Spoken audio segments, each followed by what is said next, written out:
Gonzo, that's right. Don't ever say that. Oh. Hello, everybody. Welcome back to the command center, and may the force be with you. My name is Commander Lionheart, joined tonight by G Hey. and John. Hello. We're here tonight on a very special episode of the Command Center podcast. I have my lightsaber in hand for a reason, and a reason only, because tonight we are going to be reviewing Season 1 of Star Wars Visions. That's Oh, come on, put your lightsaber away. No one wants to see that. That's oh, you don't like to see the lightsaber? Oh, John? Oh, does it intimidate you, John? Oh. No. It's not the lightsaber. It's your lightsaber. Yeah. You all could. The dark side. Yeah. I don't know what that was. Execute order. No one knows what that was. Not even I know what that was. Don't turn into a wrinkly old man, even though you are. That's what I was about to say. He already is an old man. Exactly. Oh, we gotta follow. Hopefully it's not a bot, but so if you're not a bot, please let us know that you're not a bot. But yeah, we're here. That's right. I'm not a bot. Well, sometimes you are. I might be a bot. You never can tell. When the internet decides to not cooperate, and you start sounding like and John sounded like that earlier. Like a transformer. Yeah, and John started to sound like that earlier too, before we started the stream. But anyways, probably my stupid setup. Enough about these two wahoos and of bots probably trying to invade the stream. We're here to talk about Star Wars Visions, which released last week. Last Wednesday, I believe, right? It was Wednesday, I think. It was a glorious day. Yeah. So giving it a week for people to maybe watch it or maybe not watch it. Not sure if we will go full into spoilers. Probably yes. Yeah. It's been a week. The entire season has been released. We are gonna. I kind of think we have to.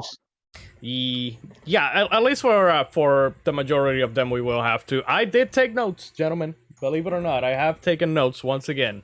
And yes, Mitos, I did install Seribot after watching the Ronin, the Sean Shiplock stream from a couple days ago. He got raided by a lot of bots that day, and he was using Seribot, and thankfully that disposed of pretty much all of them. So yeah. Now, if the Seribot is just taking anyone that's following me as a bot, then we're having problems, but hopefully not. We'll see. But anyways, Star Wars Visions, gentlemen. We're sure Mitos isn't a bot. I'm pretty sure he is. Yes, I think that we've confirmed that he is a bot. But yeah, Star Wars Visions. This is for those of you who haven't seen it or don't know what it is. It is Star Wars anime, basically. The mouse just gave the keys away to Star Wars and just they allow the studios to be who they are. Exactly. Also, the mouse got drunk in Japan. John, are you a Terminator now? I'm wondering, why are you typing on Twitch and here at the same time? You can just say it. Because I'm trying to be Mitos isn't here. I'm trying to be a big troll. It's more fun this way. I can have dual identities. God damn it. Oh no. I could be the guy from the Tatooine episode that had the 3 different bodies. Oh god, yeah, the Tatooine Rhapsody. We'll get to that.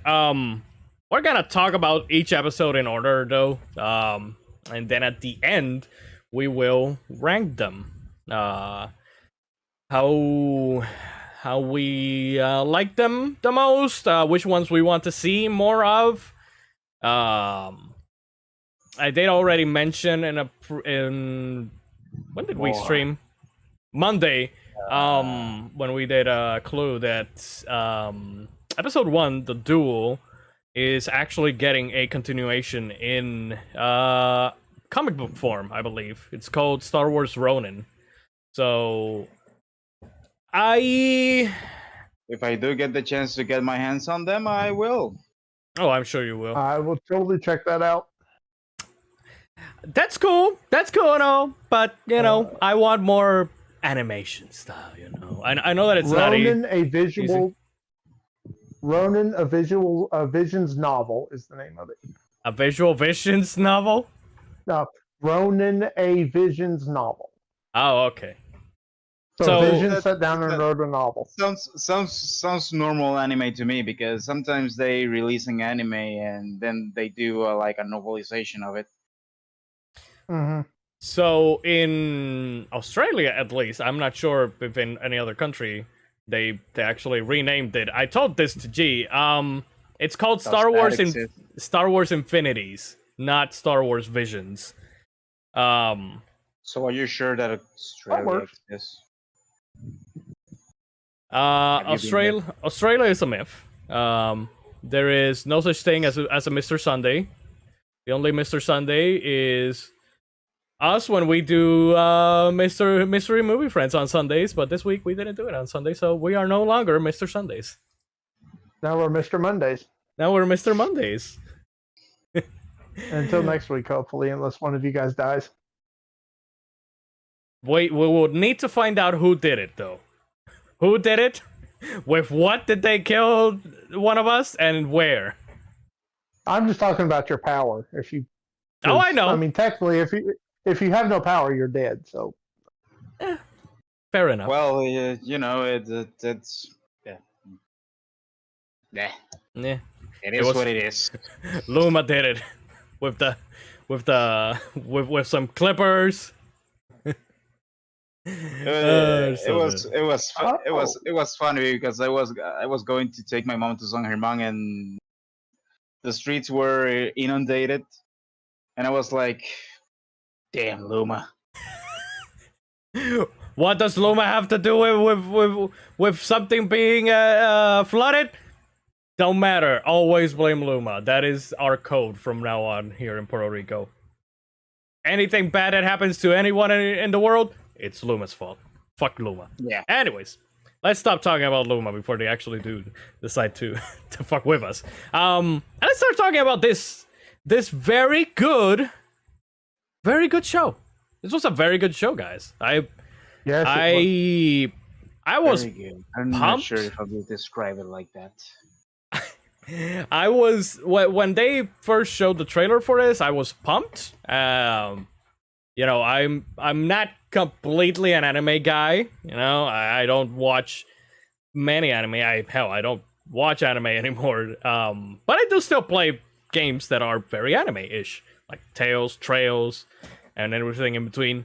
So yeah, Tails, Small spaghetti. God damn it, Gee. Why do you mention him? No. Now that you mention him, No. apparently Eminem is doing another song for Venom 2, so...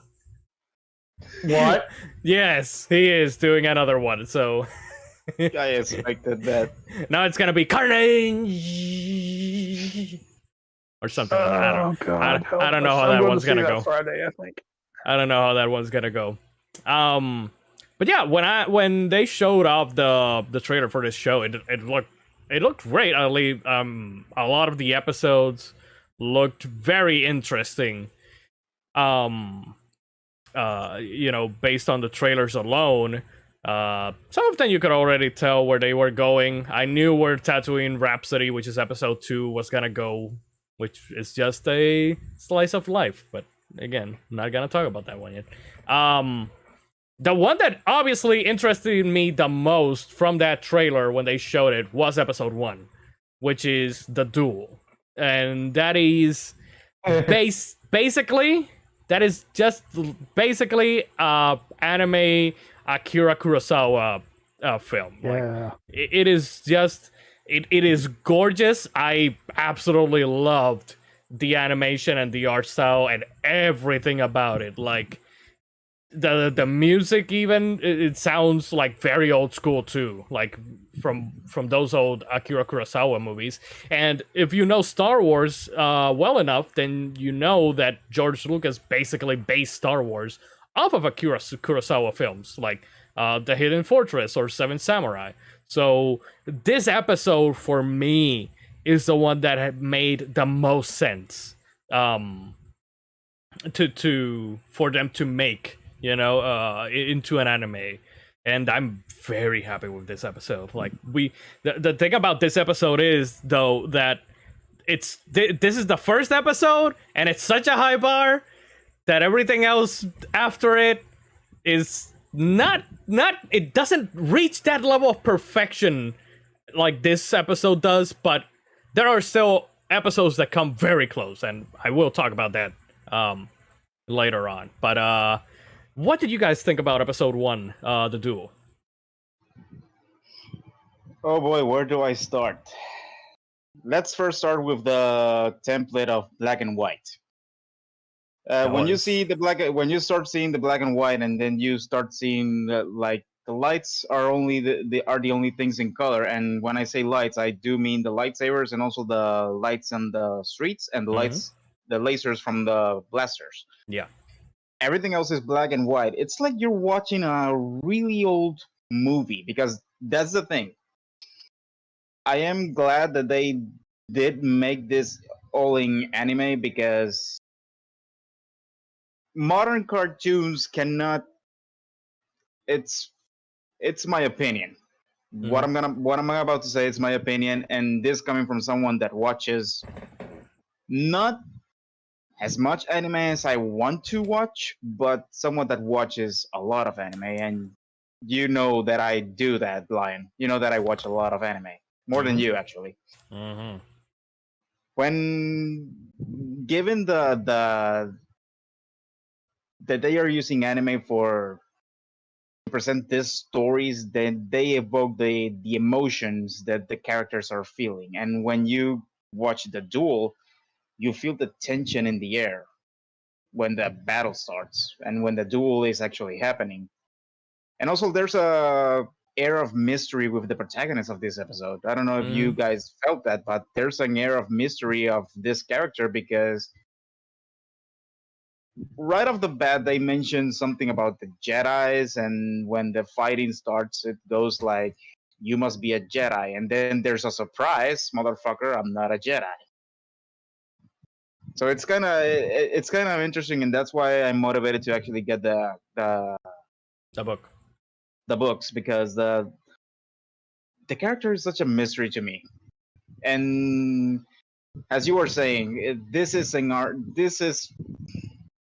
They went to a museum, grab a painting, and animate it. This is what they did. That's what they did. They went to a museum, grab a painting, and they animated that painting. This is true art. This is something that it's magnificent. I don't know how to describe it. John. I'm just sitting here. I'm looking at the picture for the episode, and it's him when he's catching the lightsaber with the Force. Yeah, and it just I just sat here and noticed like when you get around light in the episode, because I'm looking at some shots of the episode. When the characters get around light, the animation changes. They become much more regular anime looking when they have light around them, and when they don't have light, they're more like pencil sketch almost. Yes, and that's super cool. I'm not quite as hot on this episode as I think you are, both of you guys, but it starts out and just yeah, like you said, there's not. I've got a couple episodes that are higher than this one, but this one just starts out right out of the box, just basically like exploding out and going, yep, here we are, this is what we're doing, and they did it well. It's a fun episode. The animation studio behind it too, they did a bunch of they've done the opening songs for, actually they've done mostly opening animation for different anime. That's what they did. but they also did Batman Ninja. Oh, They wait, they did that. They did that They did movie? that entire.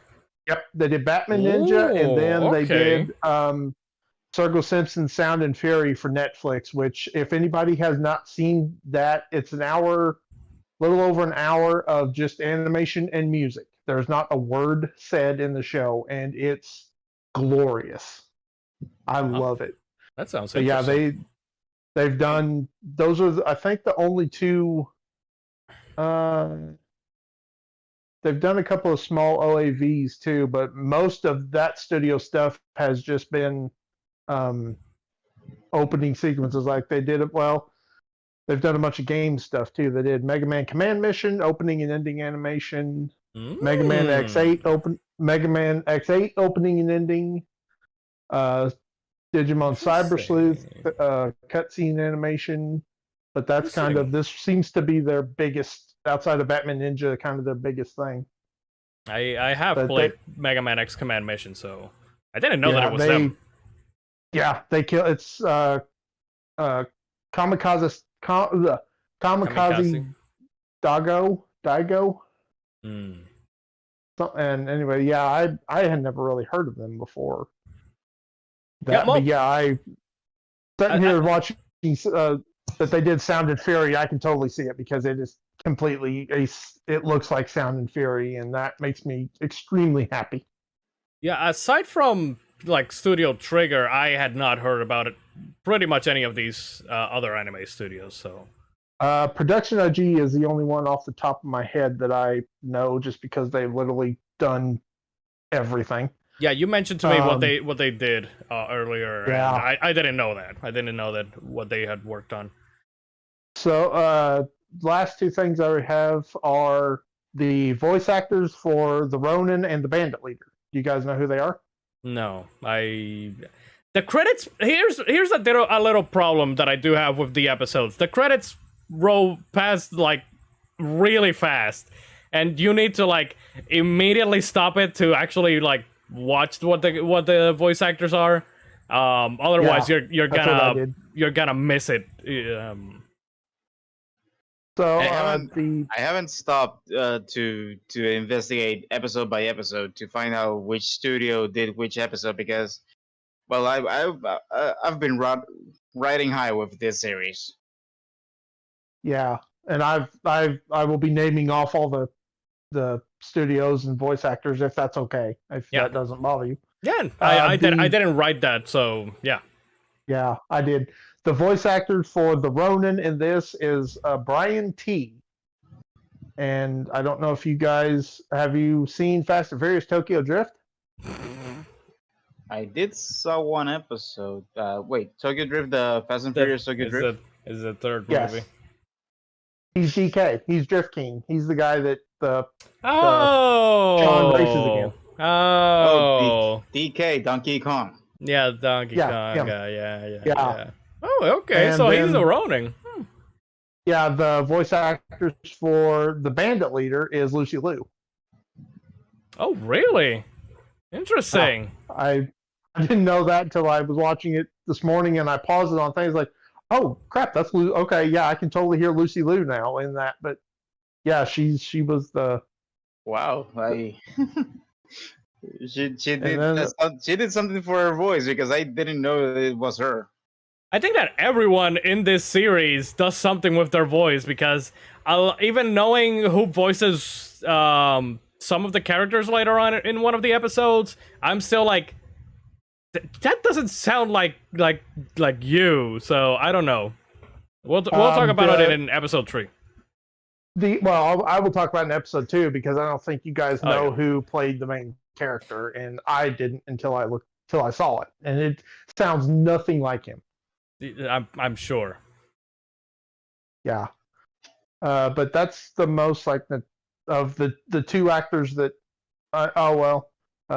One of the villagers was a voice actress I know really well, but she was just a side character. She appears later as more of a main character, which made me happy. Okay. Yeah, Interesting. episode was very strong for the opening one.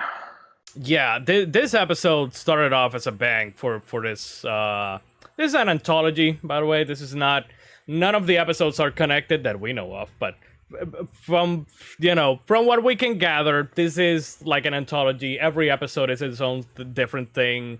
Time period is all over the place.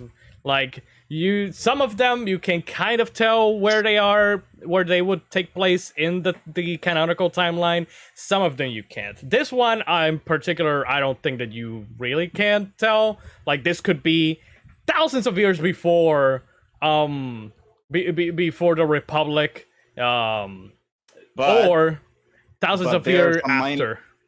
That's the thing. You could say that at first hand, you could at first moment you could say, oh, this was before the main timeline. But then if you start looking at the bandits and the equipment that they have and some of the helmets, you notice that there are some first order helmets there. So that's where the after comes, and that's the thing. The timeline, it's all over the place. It's interesting. Sometimes it's before, sometimes it's after, and sometimes it's even during. It's interesting that you mentioned that they look to you like the First Order. To me, it looked more like clone armor. Like one of them even looked kind of like a clone trooper, but kind of as if the clones were stripped of their armor or something like that, and these bandits took them. Regardless, I also have to point out that they have said that none of these stories are canon to actual Star Wars. Yet, some of them should, because some of them are very interesting and some of them are very good and very well done, and I really would love to see more of them. This episode, obviously, I want to see way more of. Oh yeah. Aside from my vote for more. Aside from books and whatever, just make a full series, and it doesn't even have to be like this kind of like super big story or whatever. It could just be the Ronin, just fighting a different Sith every week, or helping a different village or a different planet every week or something like that. You know, like It's very interesting because we know nothing about this character, but he is so fascinating. You know, like why is he a fallen Jedi who now wields a red lightsaber? Is he a Sith who abandoned the Sith Order and now, because we don't really see him use any like dark side moves, you know? So aside from using the droid to like, you know, take down the other soldiers and whatever, but that's not a Sith move. That is just, you know, that droid went full Iron Man on those bandits. Yeah. Oh yeah, that droid with La Pava. I call that. He had a pava. I don't care what you say.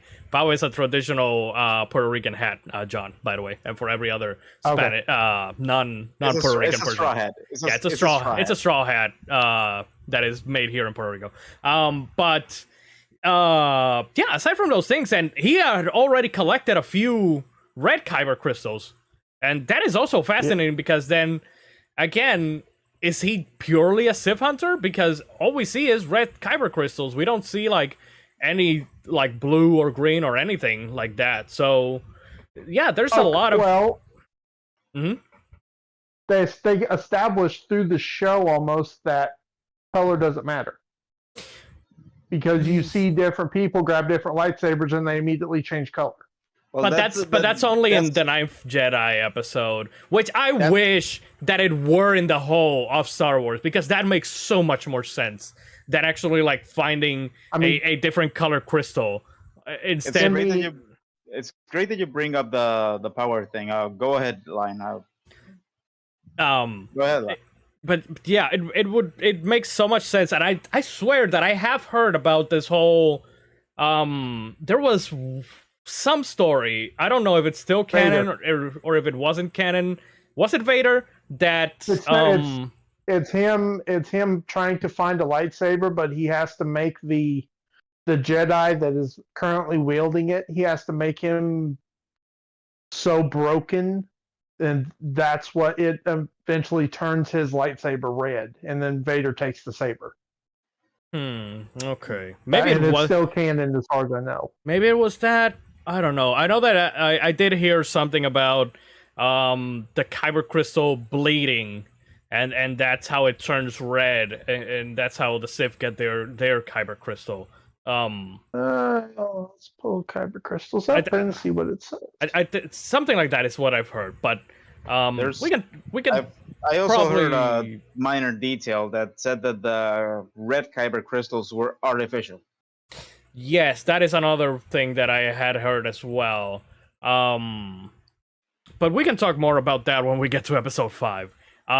Pertaining episode 1, though, the fight choreography was also really good. I really liked the duel. The episode is called The Duel, so you expect a duel. And it was good. I really liked it. I think that some of the other episodes have a better duel. Like one-to-one a duel than this one, because this one is very short. The duel, I mean. The actual duel thing. The Lightsaber Umbrella was interesting. When we saw it on the trailer, I was like, what the fuck is this? And then when she pops it up... When she pops it off and just uses it as a shield, I'm like, okay, you got me. That's cool. I texted you. I believe that I texted you when I saw the episode, that when I saw the umbrella, I was like, the fanboys ain't gonna like this. Because at first they were complaining about the double lightsaber of Maul, and then they like the double lightsaber of Maul. And then there's the cross lightsaber. There's a cross guard lightsaber, and they were complaining about that, and now everyone wants a guard lightsaber. And now apparently I want a umbrella made of lightsabers. It was especially sick, though. Might be the coolest lightsaber I've ever seen. I mean, it was totally sick when she just impaled the guy and then opened the fucking umbrella. Like, Jesus, talk about overkill, man. Like, good God. Well, that's what's great. This studio didn't actually shy away from doing that, because you would think that, given the fact that this is a Disney property and this is a series that is animated, you would think like, oh, they're not gonna show any brutal stuff and all that. And what she does is, well, she impales the guy, and well, you know the rest. G, if What If has taught me anything, it's that the mouse no longer gives a fuck. all bets are off. With this series, they don't give a fuck. Yeah. They don't give a fuck about logic. They don't give a fuck about fandom whining. They don't give a fuck about lore. And they don't give a fuck about any complaining that you may have. Yeah. And they don't give a fuck. It's like essentially watch it and enjoy it and shut the fuck up. Exactly. But yeah, I was very impressed and really liked this episode a lot. God, what was it when he tricked her with the Buddha looking statue that as well? That was very clever too. That is also a very, again, I kind of want to say that he's a gray. Like he's not. Yeah. Because his tactics are not completely aggressive, but also like not completely subdued as Jedi. Like, you know, Sith are usually like very aggressive, and Jedi are a little bit more subdued, and he is like in the middle. Like he's a sneaky one, but again, I don't know. He just did.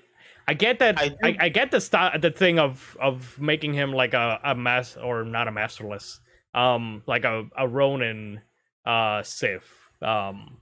Which I think that is basically what gray Jedi are, anyways. Like they are basically Ronin because they serve no master. They neither serve the Jedi Order nor the Sith. Like they are in a balance in the middle. So that's kind of. Yeah, go on, John. I was just gonna say that's kind of where I see Ahsoka right now. Oh yeah, Ahsoka's a gray. Yeah. She was 100% a gray. She doesn't give a shit about that. That's the Jedi. that's the thing. But he sets the pace for every subsequent Jedi, because in the traditional sense of a Jedi, none of these characters fit the mold.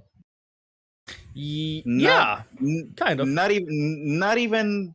Well, you could say that maybe later on in the episode of The the Elder, you could the say Elder. that maybe they do, but in the traditional sense, they don't, because traditionally, well, we'll talk about that later Yeah, on. the reason why I say that he's not a Sith and he's more of a Grey Jedi is also because the Sith don't care about anything but themselves. And this guy, even though he still kind of does things because of himself, but he still helped a village. A Sith wouldn't do that. He's the cool bad boy. Yeah, Like, I'm gonna act like I don't give a crap, but I actually care. yeah. So And he gave the Kyber crystal to the boy, to the exactly. village leader. Oh yeah, Uh, when he gave the Kyber crystal to the kid, it was interesting to me that he said this will ward off evil Ye- spirits or yeah. something else, and I was like, isn't that like counterintuitive, because mostly Yes. red Kyber crystals are associated with the dark side? Yes, it is, and also, it is dangerous for someone who is not in tune with the Force or has a lightsaber to carry a kyber crystal with them. So, mhm. yeah, he's not completely wise in my opinion, but he's still a cool guy. He was like, okay, oh, you're a kid. Here, I'm gonna give you this all powerful rock. It may explode. Have fun. Yeah. One of the last things I had is how he killed her. He had a lightsaber in the hilt of his sword, or the yeah. sheath. Yeah, he had. Okay, so again, basically, we're going back to Japan and Akira Kurosawa and all that stuff. You've played Ghost of Tsushima. You know that samurai usually carry the actual katana, and then what's the name, G, of the small one that I forget? It's Wasabi. Kusanagi. Yeah, one of those, No. which is a smaller type of blade made for even closer combat than an actual katana. Wakisashi. Yes, That's the name. but I made sure to look at it today. Mhm. That his wakizashi was still in his sash. He had the actual hilt or the sheath from the lightsaber he had stuck on the Buddha statue.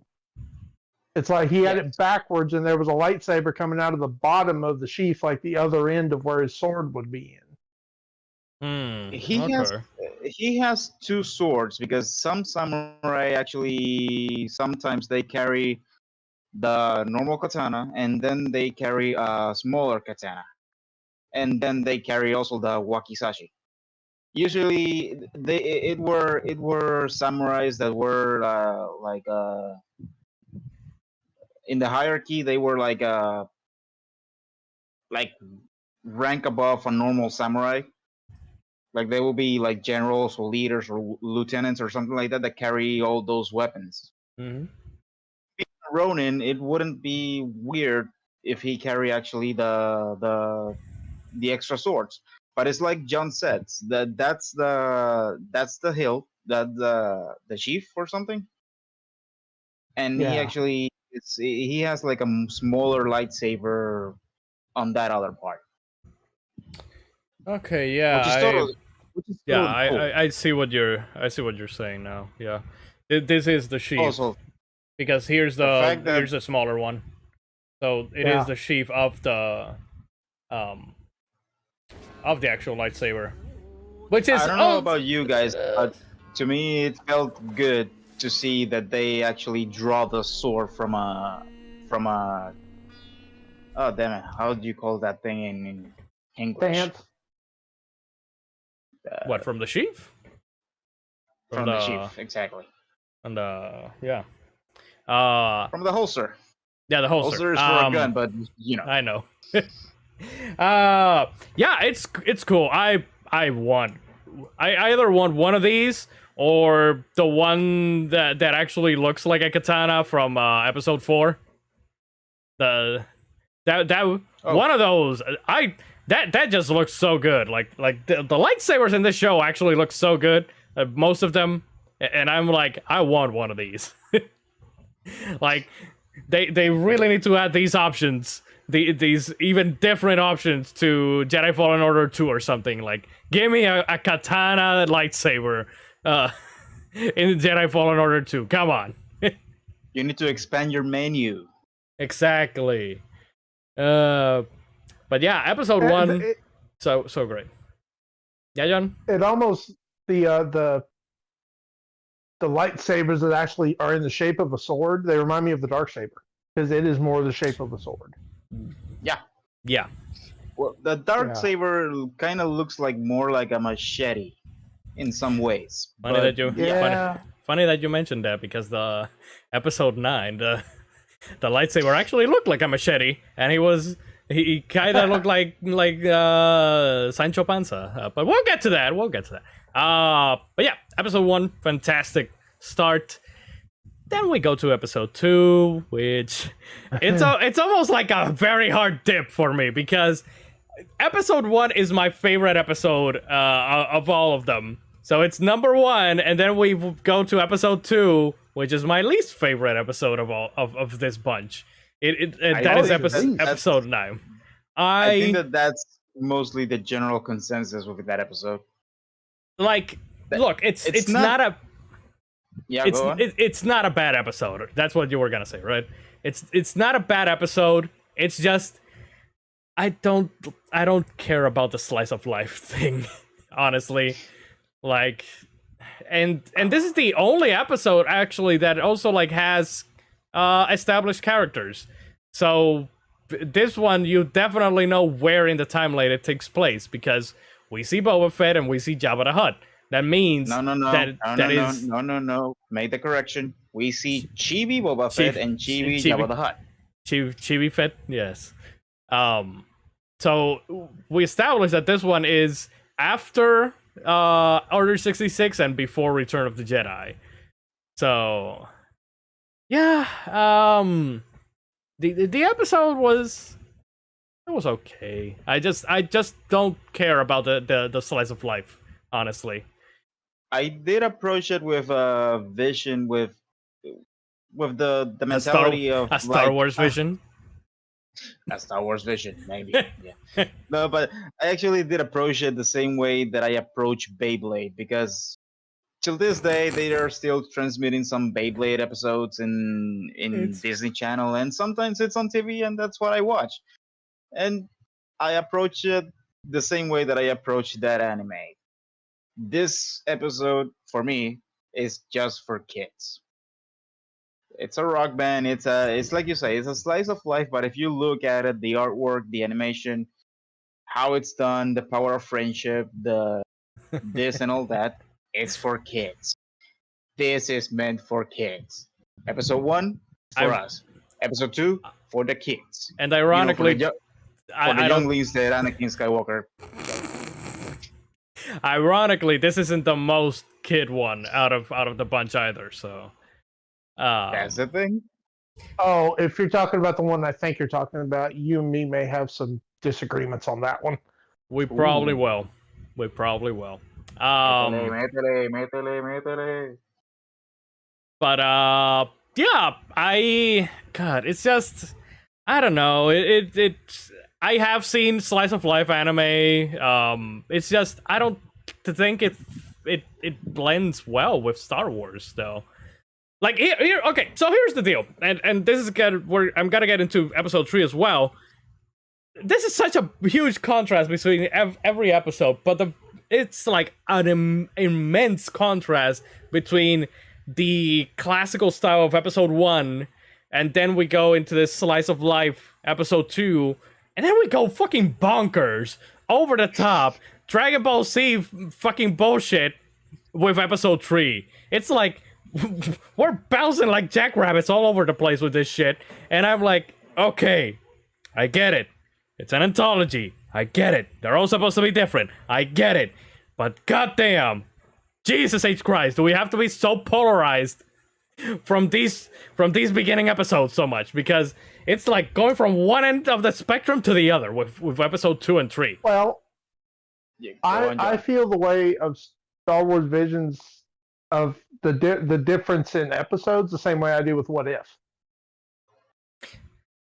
Because I feel like a lot of the difference, like they're all pretty basically the same animation, but you've got some that are goofy and fun, like the Thor one, and then you've got others like the Doctor Strange one. That they're all over the place, but I like seeing the difference in the same setting, almost just different styles. I really enjoy that.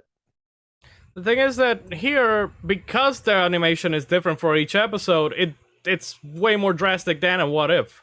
Yeah. So, and then that's the thing, that it also makes you feel like this is, you know, that each episode, it's their own story. There's no reference to one episode referencing the other episode, or some episode using the material from another episode, which is in contrast with What If, because in What If you are actually seeing characters that they have already established and some mythology that they have already established in the main timeline. With What If, you have Loki. Loki just essentially grab a wrench and destroy the timeline, and essentially creating What If. Because to me, What If is like showing you the different branches of the timeline of, okay, what if this could happen, or what if that happened, or what if Doctor Strange does this, or what if Thor was even more stupid than he actually is. it's incredible. I mean, you would think it's highly improbable, but it is probable. Yes. Or would you think that Captain Marvel is a party pooper? She is. Anyways, but we're not here to talk about What If. We're here to talk about God. This week's episode was actually pretty solid. I texted you and I told you it's woof. I'm excited for next week. It goes places. It goes places. I'm waiting for it to release. Oh no. John has become a bot. Oh no. Uh-oh. Okay, he's back. Okay. Robot. Oh no, he's gone. I'm alive. You I are was the Terminator. you are losing sentience sometimes, but every now and then I can hear your human side. Use the Force, John. Use the Force. Gotta use the internet. Grab my lightsaber just in case I need to. Never say that to a man in live streaming, kid. Just in case I need to beat up a battle droid or something. Okay. Am I alive? Yeah. Now we can hear you. Okay. Clearly. Do you guys want to know the English voice cast for the Tatooine episode? Yes. Yeah, go on. Okay, Jay, the main character. Wild guess of who voices him. Jay and Silent Bob? I don't know. Joseph Gordon-Levitt. Really? What? Yep. So wait, did he also sing the goddamn song? I don't know. That it doesn't say that in here. You're gonna be okay. God, I hated that song so much. It was like the the Jabba the Hutt guy who was on the band, Bobby Monahan. I don't know if you know who Bobby Monahan is. From I don't know. If you saw a picture, you would probably know him. He is Louie in DuckTales. Oh, wait, the new one? Yeah. Okay. Oh. And a bunch of other stuff. He's in Secret Life of Pets and Monsters Inc. and Dewey, the green one. And then Boba Fett is the same actor. Yeah, it's from, Tamura Morrison. That was Yeah. unmistakable. Yeah. It was unmistakable. The moment that he started talking, I was like, okay, you're that guy. I know who you are. Yeah, but I watched that this morning and I paused it on the credits and I'm like, wait, that was Joseph Gordon-Levitt. I didn't even, wildest dreams. I would have never thought of that. Again, a lot of these, you're like, was that really them? Like, Jesus H. Christ. Yeah, and the studio that did it has not done a whole lot. Like, no, the only one here that I know of is Burn the Witch from last year, which was like a 3-episode short film on Netflix. Okay. It was pretty good. They did Pokemon Twilight Wings. I don't know what that is. I'm pretty sure it's a Pokemon movie. No me diga. Yeah, but they've done Penguin Highway. I have no idea what that is. The fuck is that? A Whisker Away. Sounds like Whisker Away. I want to see that movie. By the way, it has some scenes. I actually. Oh, right, yeah. Oh, yeah, I want to see that too. That's what that is. It has some scenes. By the way, I actually put the episode at one point in Japanese to see if the song was actually like good, at least in Japanese. No, it still sucked. Oh, boy. I still didn't like that. I still didn't like this fucking song. You know what it reminded me of? It reminded me of like the Tony Hawk games, but when they put like when they would put like, the awesome songs from like known bands or singers or whatever, and then suddenly one of these, like an indie singer or something, would pop up in one of the tracks, and you would be like, this doesn't fit. that's what that sounded to be like. Yeah. Like very early 2000s indie band a song. We do not talk about those. We do not talk about that period. Like, and even in Japanese, it didn't sound well. Anyways, this is my least favorite episode. I kind of have nothing about it, honestly. I didn't even watch it again. I skipped it. I watched episodes 1, skipped episode 2, and then watched the rest because I think for me, I know I have one. It's higher than 1 episode, and I think it might be higher than 2 episodes, but it's in the bottom 3. Interesting. Yeah, I love slice of life anime, so this one was just kind of stupid fun. It's not great, but there's a couple others that I think are worse. And again, it's not me hating on slice of life because I have watched and I have said that I've cried in watching Angel Beats, and that is kind of a slice of life anime a little bit with the afterlife tagged into it. You need to watch Barakamon. And it's going to come up later while we're talking about this. So okay, but yeah, for me it's the lesser episode out of all these 9 episodes. So obviously, I'm the least one that I would want to see a continuation. Not that I don't think that there is anything remotely close to it having a continuation, but who knows? I think that Disney is also like gauging like people's interest in the episodes and which ones they like the most to actually like make more episodes out of this, because a lot of these actually do finish on very open, like cliffhangers of like the Ninth Jedi is clearly a huge cliffhanger of we are definitely getting a second a continuation to this, which we'll get to that. Yeah, this one's on the very this one's the lowest for me. Again, not bad, it's just not my style. Episode 3 is by Studio Trigger. They took the cocaine. They took it. They just took it. Okay. I mean, so here's the deal though, G. This is typical Studio Trigger. The Elder episode, which is episode 7, is unusual Studio Trigger, because that one is way more subdued. Like, way more subdued.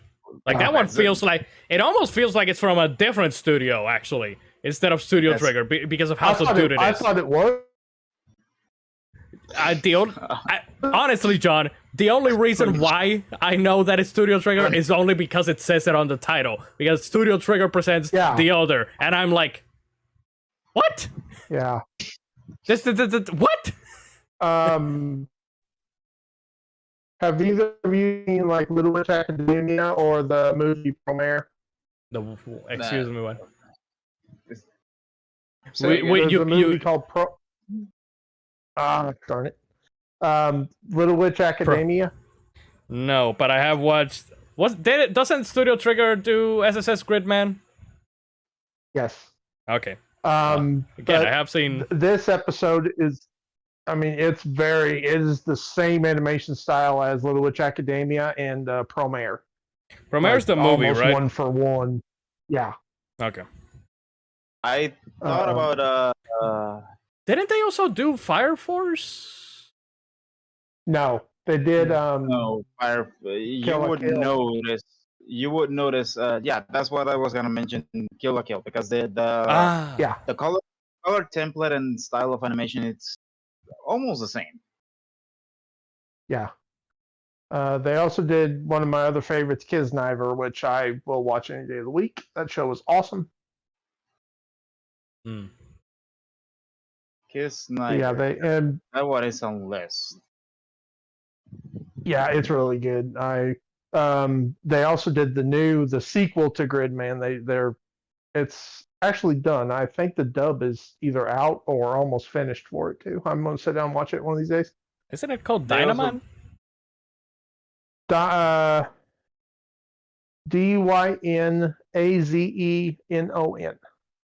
Dynazenon. Ah. Yeah. Okay. Yeah, I'm gonna sit down and watch that here as soon as it's. I'm just saying names as I read them. They also did Darling in the Franxx. I thought that they didn't do that. No, they did. That was one of their lesser liked shows, which I still haven't watched. People talk a lot about Darling in the Franxx, so. Well, because it starts great and then it goes well. It's like ice skating. Uphill. They're doing the triggered line, but he doesn't respond. They're doing the Cyberpunk Netflix show too. I forgot about that. Coming next year. Good choice. Right. I totally forgot about that too until you just mentioned it now. Yeah, heck, I'll watch that. Maybe we'll get some really good Cyberpunk out of Studio Trigger. I mean, if anybody can do it, it's them. Well, I'll watch it. Unless it releases with bugs.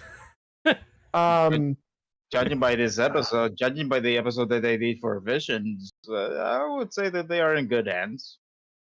Yeah. And last but not least, not the same studio, but I think I'm right on this. Go ahead and talk amongst yourselves for a minute. Let me fact check this really quick, and then I'll get back to it. So this episode, like I said, very over the top. It was very Dragon Ball Z. It didn't start off like that though. It started normal, and then it just escalated like a motherfucker trying to ice skate uphill. G.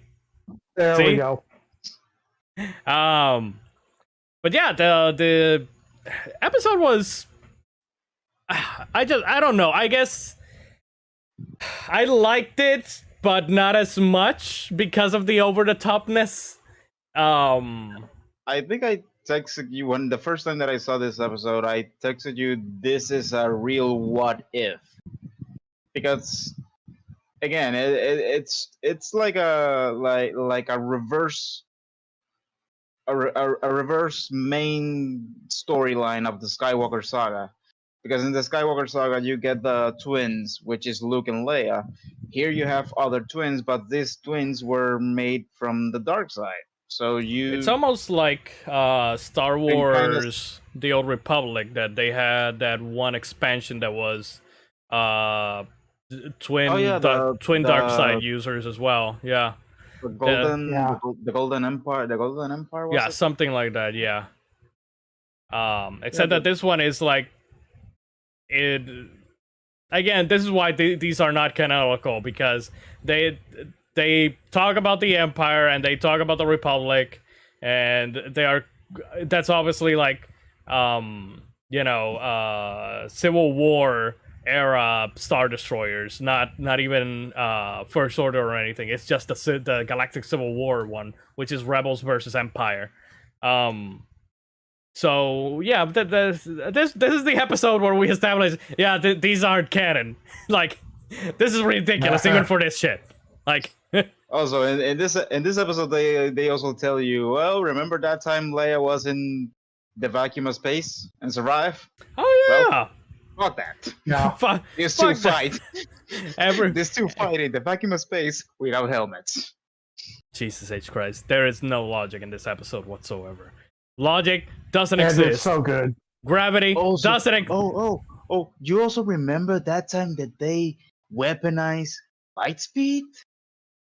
You're gonna get that too, they literally recreated the shot from The Last Jedi, which is arguably one of the greatest shots in a Star Wars movie, because that shot is a fucking painting. But yeah, they redid that, but it's 10 times even stupider because of how they do it. Well, the guy is standing on the nose of an X-wing, and he arches the length of the lightsaber. Of an inverted X-wing, I might add to that. Which, how the fuck is he not falling down if the fucking X-wing is nobody in space? There's no gravity. Nobody can hear you. Gravity, I guess. The force, man. Yes, the Force. The answer is always the Force, of course. The Force. I will. Let me quote Han Solo for a second here. That's not how the Force works. Disney was like, well, that line, fuck that. That's how it works. The Ford, yes, the Ford fusion, yes. I will say I really liked the lightsaber that Carrie had, because it was multicolor. It was red, it was blue, it was white. It looked very sick. It looked very nice. I really liked it. I know that it's because of the Kyber crystal that they were using, but yeah, that was cool, and that's about it. It's also the was all of the colors of every light side lightsaber we've ever seen. Yeah, and a little bit of red down in the bottom. Yeah. So real quick, Studio Trigger, you would I know, Lion, I know you have watched this. I don't know if she's watched this, but back in the day, there was another animation studio called Gainax, and a bunch of employees from Gainax started Studio Trigger. So if you see any Tenko and Toppa Gurren Lagann references in this episode, it's because they did Gurren Lagann. Yeah, they did Gurren Lagann. Yeah. So that's another very over-the-top anime. Because of course. Another freaking fantastic anime, one of the best ever made. But yeah. Yeah, it started watching. I need to get back into that one because I have heard good things about the rest of the anime. So something I like about Star Wars Visions is that aside from exploring all these vast multiple realities or whatever, they also explore a lot of Jedi powers or Force powers that are either not in the traditional sense or like the Force shield. That is something. We also see, and we will talk about episode 4 next, the return of Force speed, which we have only ever seen in the fucking movies once in episode 1, The Phantom Menace. We have not seen that return ever again in any of the other movies. You're right. We see this. We see the Force speed in episode. You mentioned 4, right? Episode 4. She uses it. And we also see it on the Elder episode. Yes. Mm-hmm. So also, thank you, Kylo Ren, for teaching everybody in the galaxy how to use the force stop, the blaster shot stop with your with the force, and then throwing it back. Everybody knows how to do that Now everybody knows how to do it. Before Kylo Ren, it didn't exist. Now everybody does it.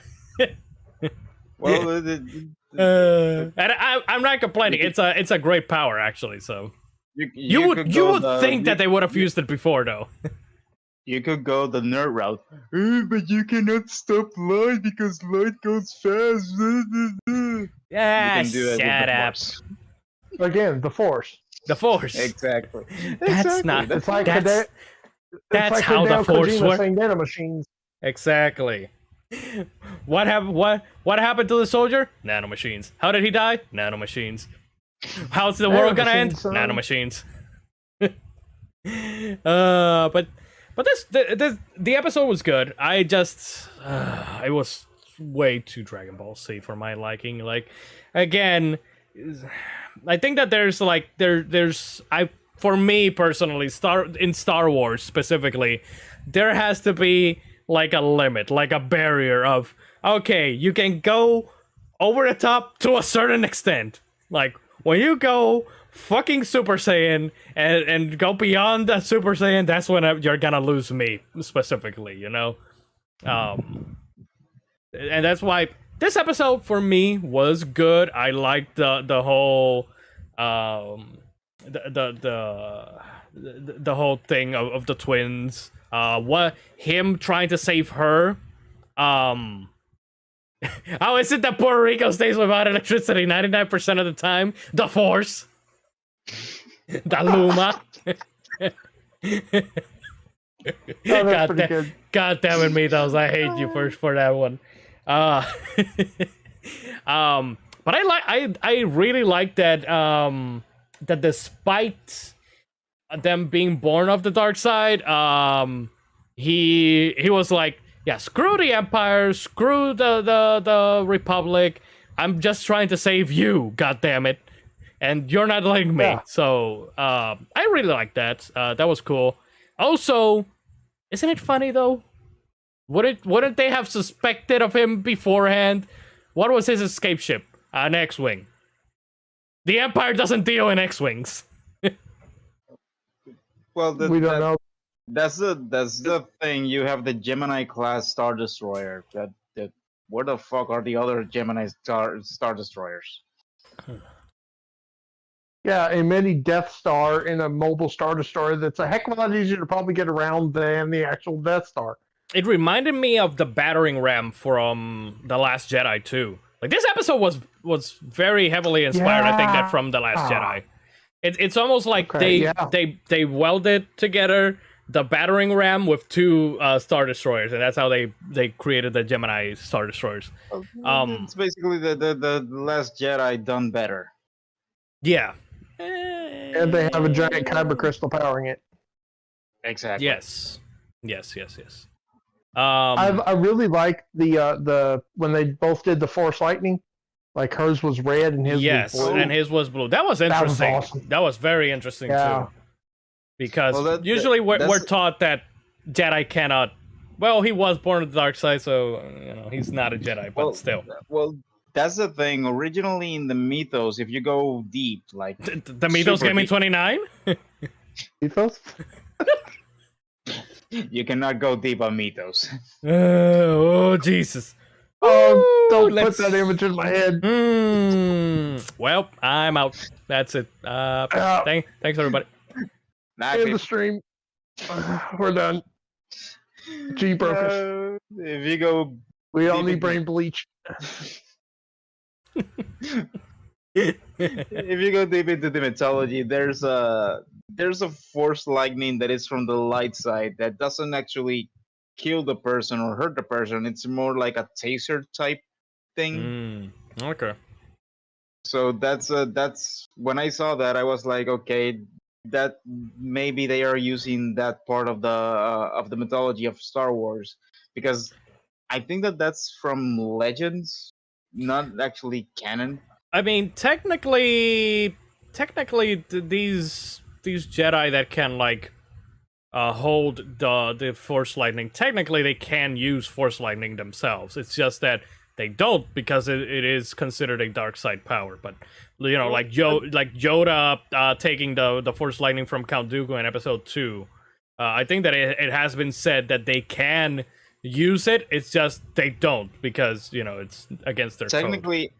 Any technique, anything that a Sith can do, a Jedi can do as well. Because the maneuver that Obi-Wan uses to dismember Anakin, it's a maneuver from a Sith fighting style. And if you remember,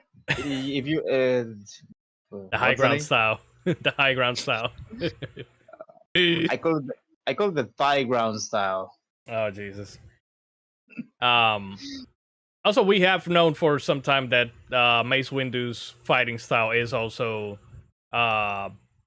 more to the dark side, more tuned to the dark side than the light side. So, well, of course, he's Samuel Jackson. Yeah, he's a Samuel Jackson would be a very cool Sith. Now that's a motherfucker that knows how to ice skate uphill. I will give you that. But yeah, it was interesting. It was just a little bit too over the top for me, but it was still good. It was still a good episode. It was just the right amount the over top for me.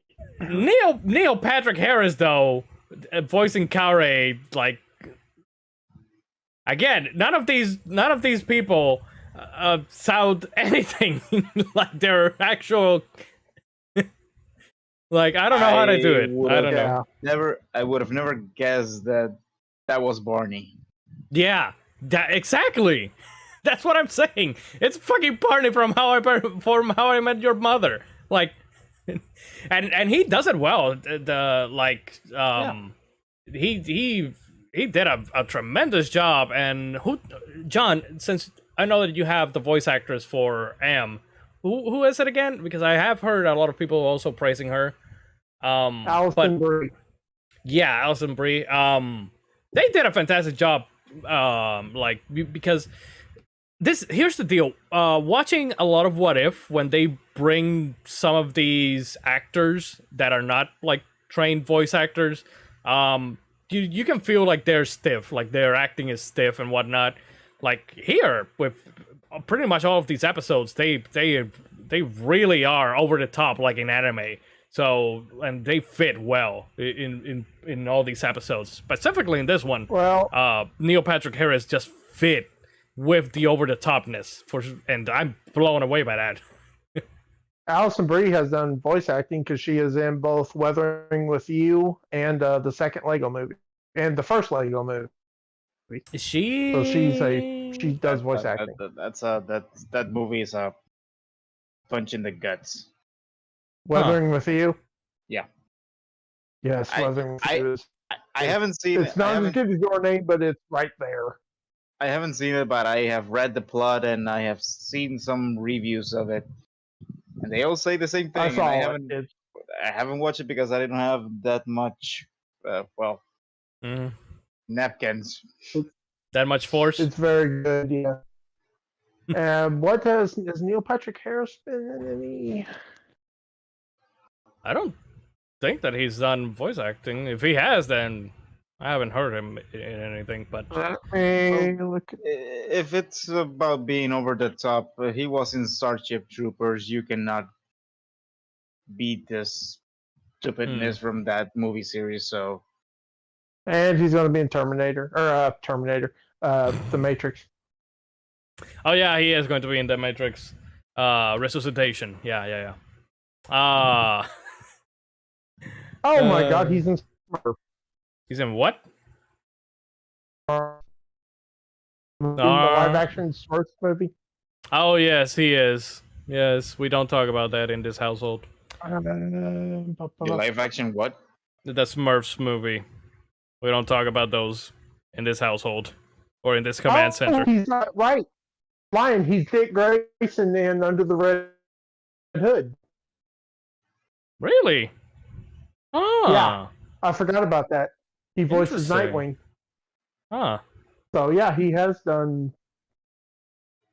Interesting. Okay. He's done an He's done a voice for Bart Simpson. What? What? What? In The Simpsons, as himself as Bart Simpson voice, Bart the Murderer. I'm going to have to pull that up on Disney Plus after we're done with that. Not even gonna ask. But let's keep rolling. We're already an hour in, and we're only on episode 3, and we have 6 more episodes, gentlemen. We don't want to be here 3 hours. Last one, he is Peter Parker Spider-Man in Spider-Man the New Animated Series. What? Oh, yeah. I kind of knew that. So yes, he has done voice acting. Damn. Jesus. Okay. He's in Saints Row 2. He's in Spider-Man Shattered Dimensions. He's in Saints Row 4. He's in Eat Lead, Return of Mad Hazard. Okay. Damn. Huh. Okay. Exactly. Oh, Damn. he's Veteran Child. That's right. In Saints Row 4. And 2. Oh, okay. Yeah, I remember who that character is now. Okay. So yes, they have both done voice acting. So that's probably why they're okay. We may proceed. Okay. So episode 4 is The Village Bride. This is the Miyazaki episode. This is the Studio Ghibli episode.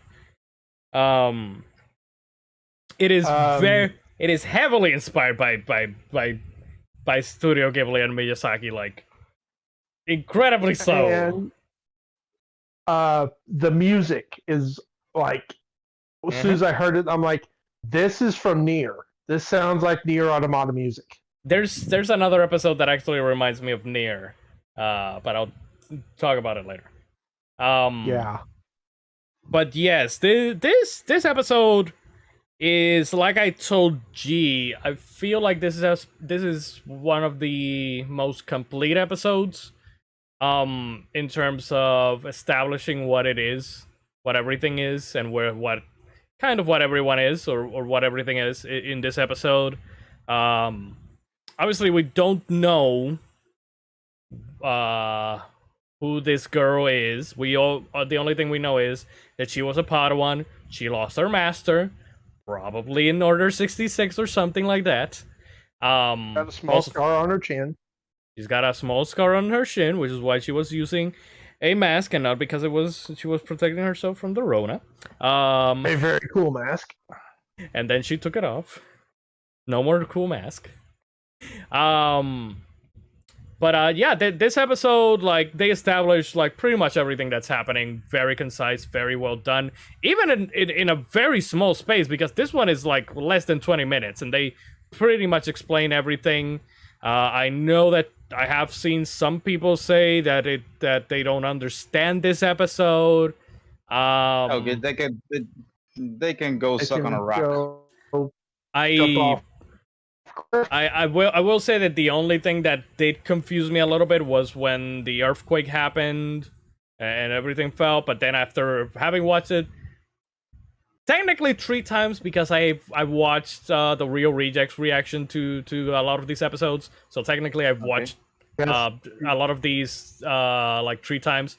But the crumbling, the earthquake thing of it crumbling is the vision, that vision of the past is crumbling. Like literally it crumbles, and that's why it happens. It's not that at present time it was the earthquake was happening. It's something that happened in the past.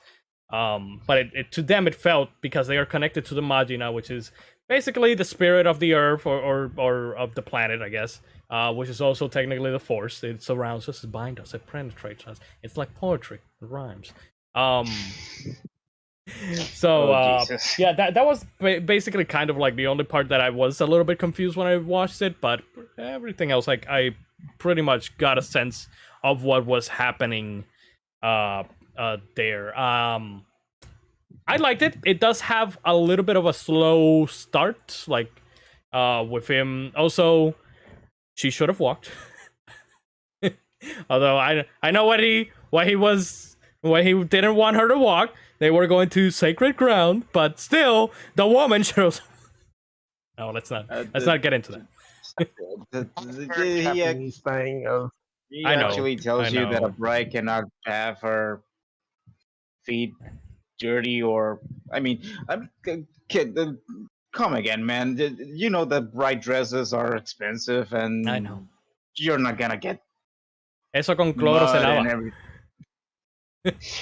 It's not that easy, Lion. It's not that easy.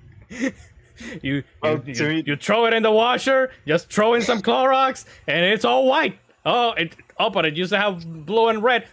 Doesn't matter. It's still white. Now it's good. Well, to me, this episode is actually, I think that it's my favorite one. Really? Because I told you, for me to do the ranking was so difficult because I like all these episodes, not in the same amount, but they are, to me, this is top Star Wars at its best. And this episode actually, I liked it a lot because it kind of shows you that the Force is more than just pushing, pulling, lightning, choking, and just a weapon for the Jedi and the Sith to use, because here you have a tribe of people that are connected to the planet in some spiritual way, but technically, like you mentioned, Lion, it's the Force that is actually connecting them to the planet. And if you remember the Last Jedi, yeah, it was the Last Jedi, which is kind of the best parts of the Last Jedi movie, where Luke explains to Rey that the Force is everything. The Force is darkness. The Force is life, is death. It's basically everything. So, which is how it was always supposed to be, and then they introduced the whole midichlorian shit and blah blah blah. No, exactly. The Force, it binds us, it penetrates us, just like Obi-Wan explained to us in Episode 4. It was so simple and it was great, and they didn't have to put the fucking midichlorians into it. Also, this is also the first episode that they introduce an artifact that is connected to the Force, that it's not something that it's either Sith or Jedi related.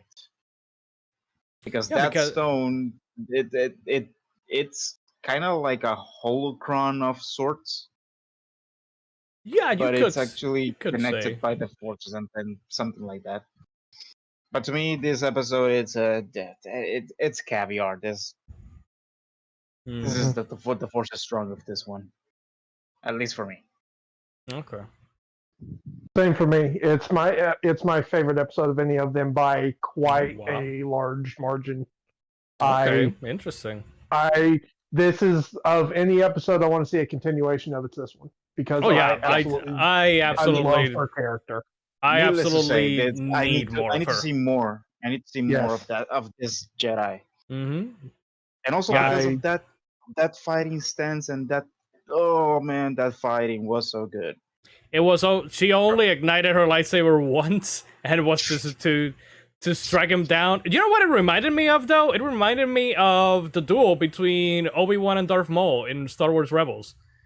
That was oh man, I think that's why I like it so much, because it's a true samurai duel for me, because I think that I have mentioned this before in live streams, that I have been studying martial arts since I was a kid.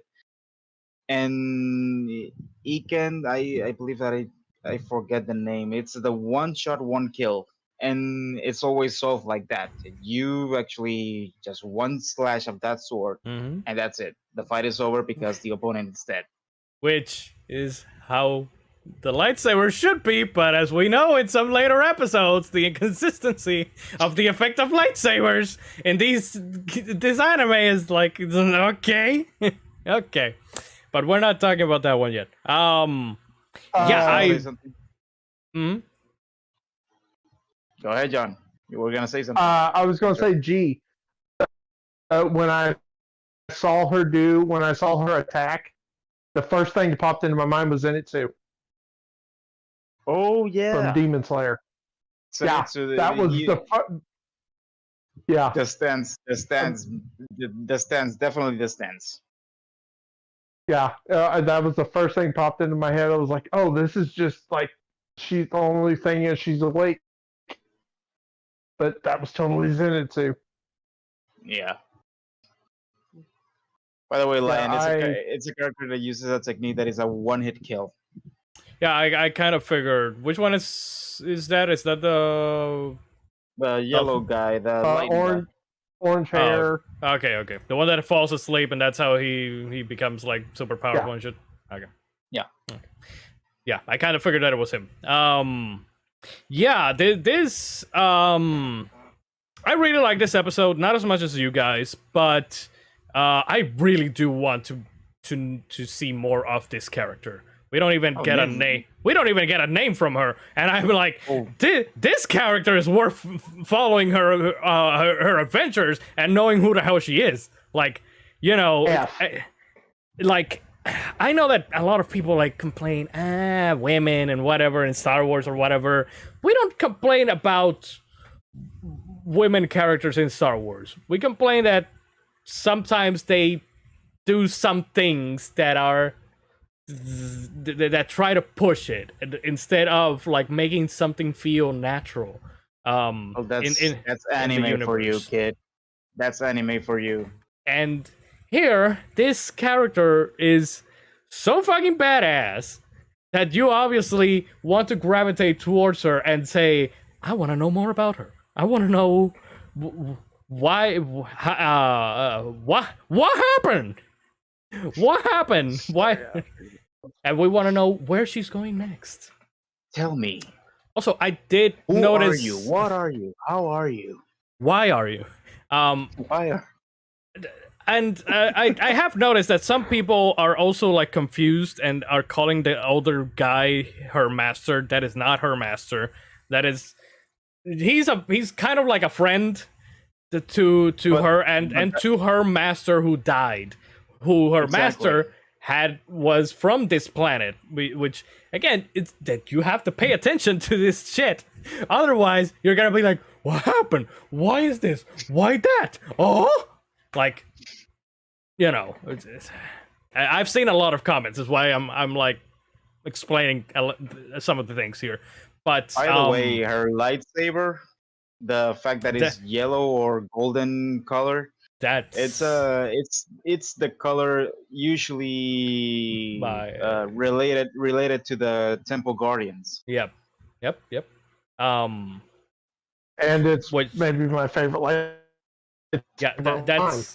That's one of the lightsabers that I also want them to make. Like, oh shit, it looks so good. So I noticed rewatching it today. I noticed a little something that interests me about her character was the Valko, the guy that sent her the message to bring her to the planet. He was talking about like, I don't care about your code. Yep.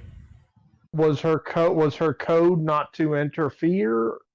And then as she met the people, she kind of you see her cut off her ponytail. Padawan. I think that she was still under the code of the Jedi Council, which is a code. To be honest, to hell with the code. It's a code if we've established something out of these shows, out of anything here, it's that the fucking Jedi Order was a bunch of hypocrites and just it shouldn't have been. The thing with the Jedi Order was that they were in power for so long that they got corrupted not by the dark side but by complacency, and instead of like helping the galaxy, they were just like, hey, we're just here chilling, you know, like. If there's a war, then maybe we'll help, but otherwise, fuck it. John, I think that the code that he's referencing to is the code of this is an internal matter of the planet, and she must not intervene. Yeah, it's even though that innocent people are dying. It's like in Kingdom Hearts, G. Remember when they said no meddling with the affairs of other planets whenever they traveled? So technically, it's that. It's everything's Kingdom Hearts. Of course. And what is Stardust? Muddling.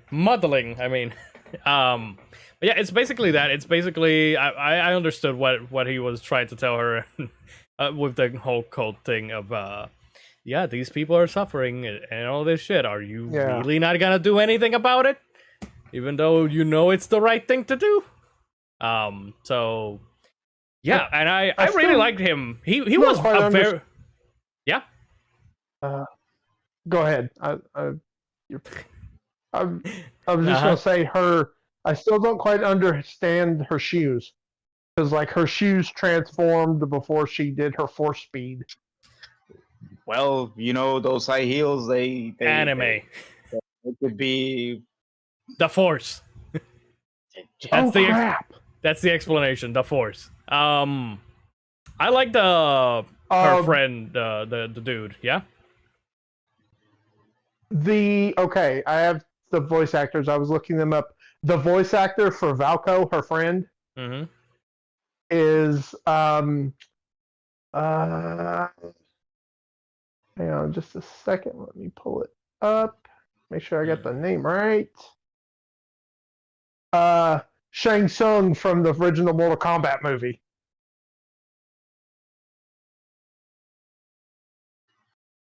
Which That's the voice actor for Valko. Wait, from what Mortal Kombat movie? 95. From the original one? Shang Tsung? Yeah. That's Your soul the is voice mine? actor for Valko. Your soul is mine? Yeah, that's him. Really? Oh wow. The voice actor for F, the girl, they call her F, is Karen Fukuhara. She is well, I'll forgive her for this one. She is Katana in Suicide Squad, the movie. Oh, interesting. And she is Kimiko / the female in The Boys. I have not seen The Boys, so, but I know who You need Katana to is. see The Boys. I she's in. I didn't know that, and she is. She's in that She-Ra Princess of Power show too. Huh. Interesting. But yeah, Shang Tsung? I was just No. Huh. yeah, I was looking at that. I was like, he's in Mortal Kombat. What the heck? But yeah, Your soul is mine. I can't pronounce his name to save my life. Perry Hiroyuki Tagawaha or something like that. I'm terrible with Japanese names. I heard Taco. And he's also in Johnny Tsunami. Just say Shang Tsung. Yes, he is in Johnny Tsunami. Don't ask me why I know that. I liked it. I liked his character though. He reminded me a lot of Han Solo, like traditional Han Solo. Like for some reason, like he looked like him, like older Han Solo, but he acted a little bit like you know, not as Like stubborn. Like he actually gave a damn. He was also in Cool on the Two Strings. And Teen Titans Trouble in Tokyo. Huh. Interesting. I love when he throws his helmet. You know, that helmet had to land just right. That was an insane amount of luck. The only explanation? Yeah, if the that Force. helmet had landed backwards, he'd been screwed. Yeah, exactly. And also, the ship was the Millennium Falcon. Yeah, it was a Corellian ship. Yeah, it was. Yeah, it was a Corellian it was design. Yeah, it was. Oh yeah, and also menacing shot of the droids. The only menacing shot of droids that we've ever seen. And then they were back to being the goofy Roger.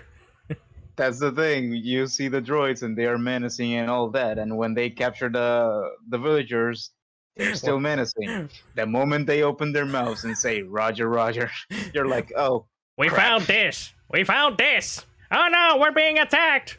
Up there. Ah. God damn it. When the droid says, oh, where he's shooting from? Oh, I think he's from up there.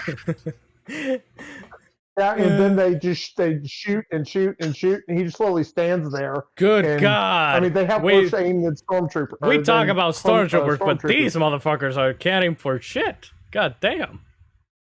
But regardless, it's a great episode. Yeah, great episode. Yeah, the voice actor for the guy who was carrying the princess. Mm. He is going to be Nightwing in Gotham Knights. Oh, interesting. He is also in Fallout 76. I want to hold that one against him. It just works. 16 And the only other times voice the act- detail. No.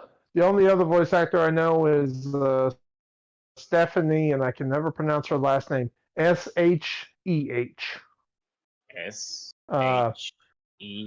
Stephanie Shea? Shay, that's what I've also. She is. She's up there with the likes of Laura Bailey, Jennifer Hale, Colleen Clinkenbeard as my favorite female voice actors. She plays the sister Saku. She's in a lot of things. I will watch anything she's in. Okay. Awesome. But Yeah, that's definitely we need more of this episode. Like, oh yeah, absolutely need more of it. Like, so good. But then we kept going.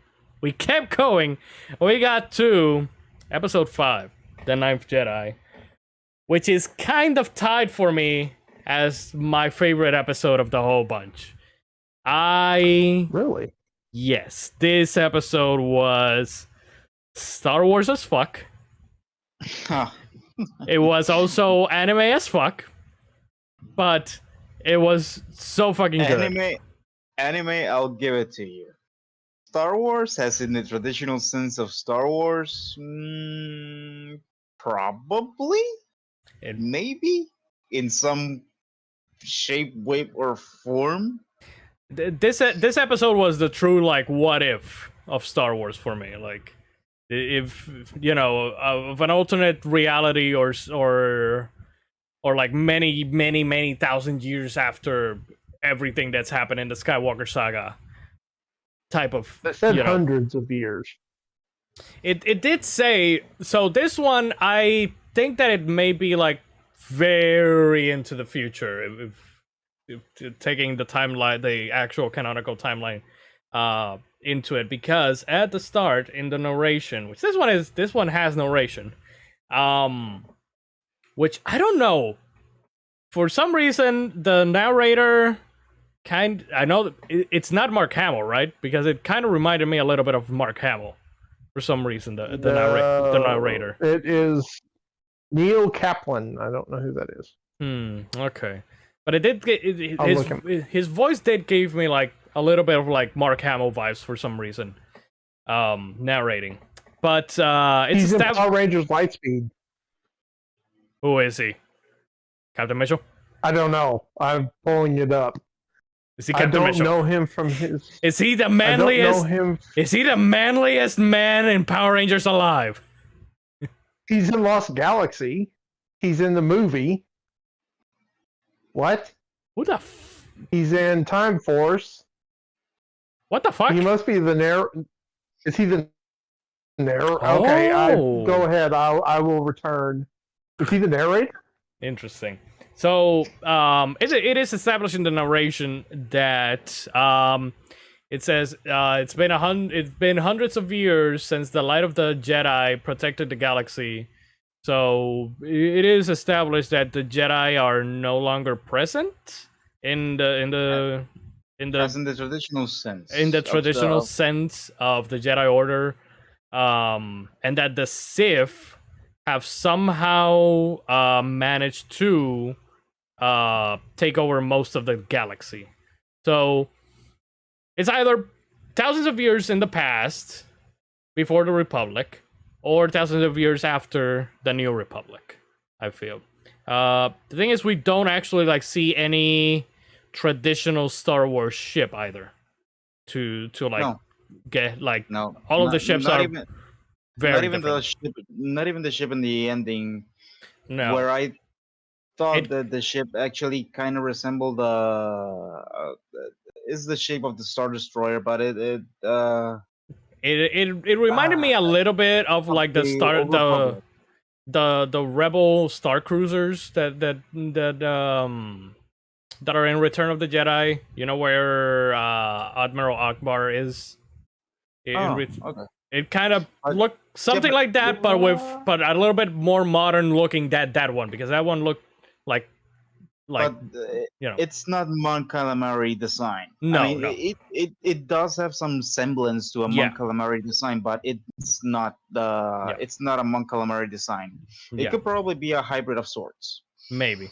But this is the episode that just has way more lore and way more impactful lore that makes me like, The oh, Kyber crystals. I man. The need Kyber this. crystals. I need this in the main timeline. This whole Sabersmith.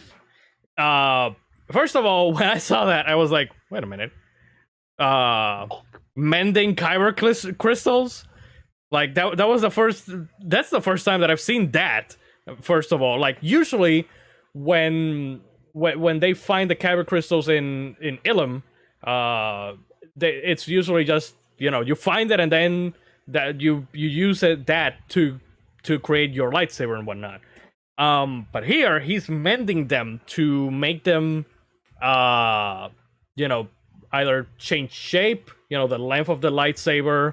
Depending the color of the lightsaber, according to the attunement of the person with the Force, which is something that it is incredible, and I don't know why they haven't done this.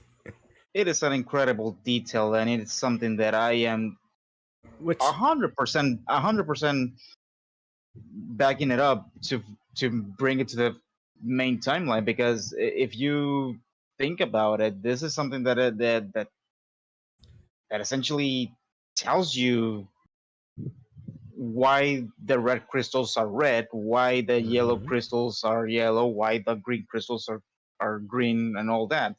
Because usually the significance of every single color is because, for example, the green color is usually defined as a color that is reserved for people that has like a strong connection with the Force.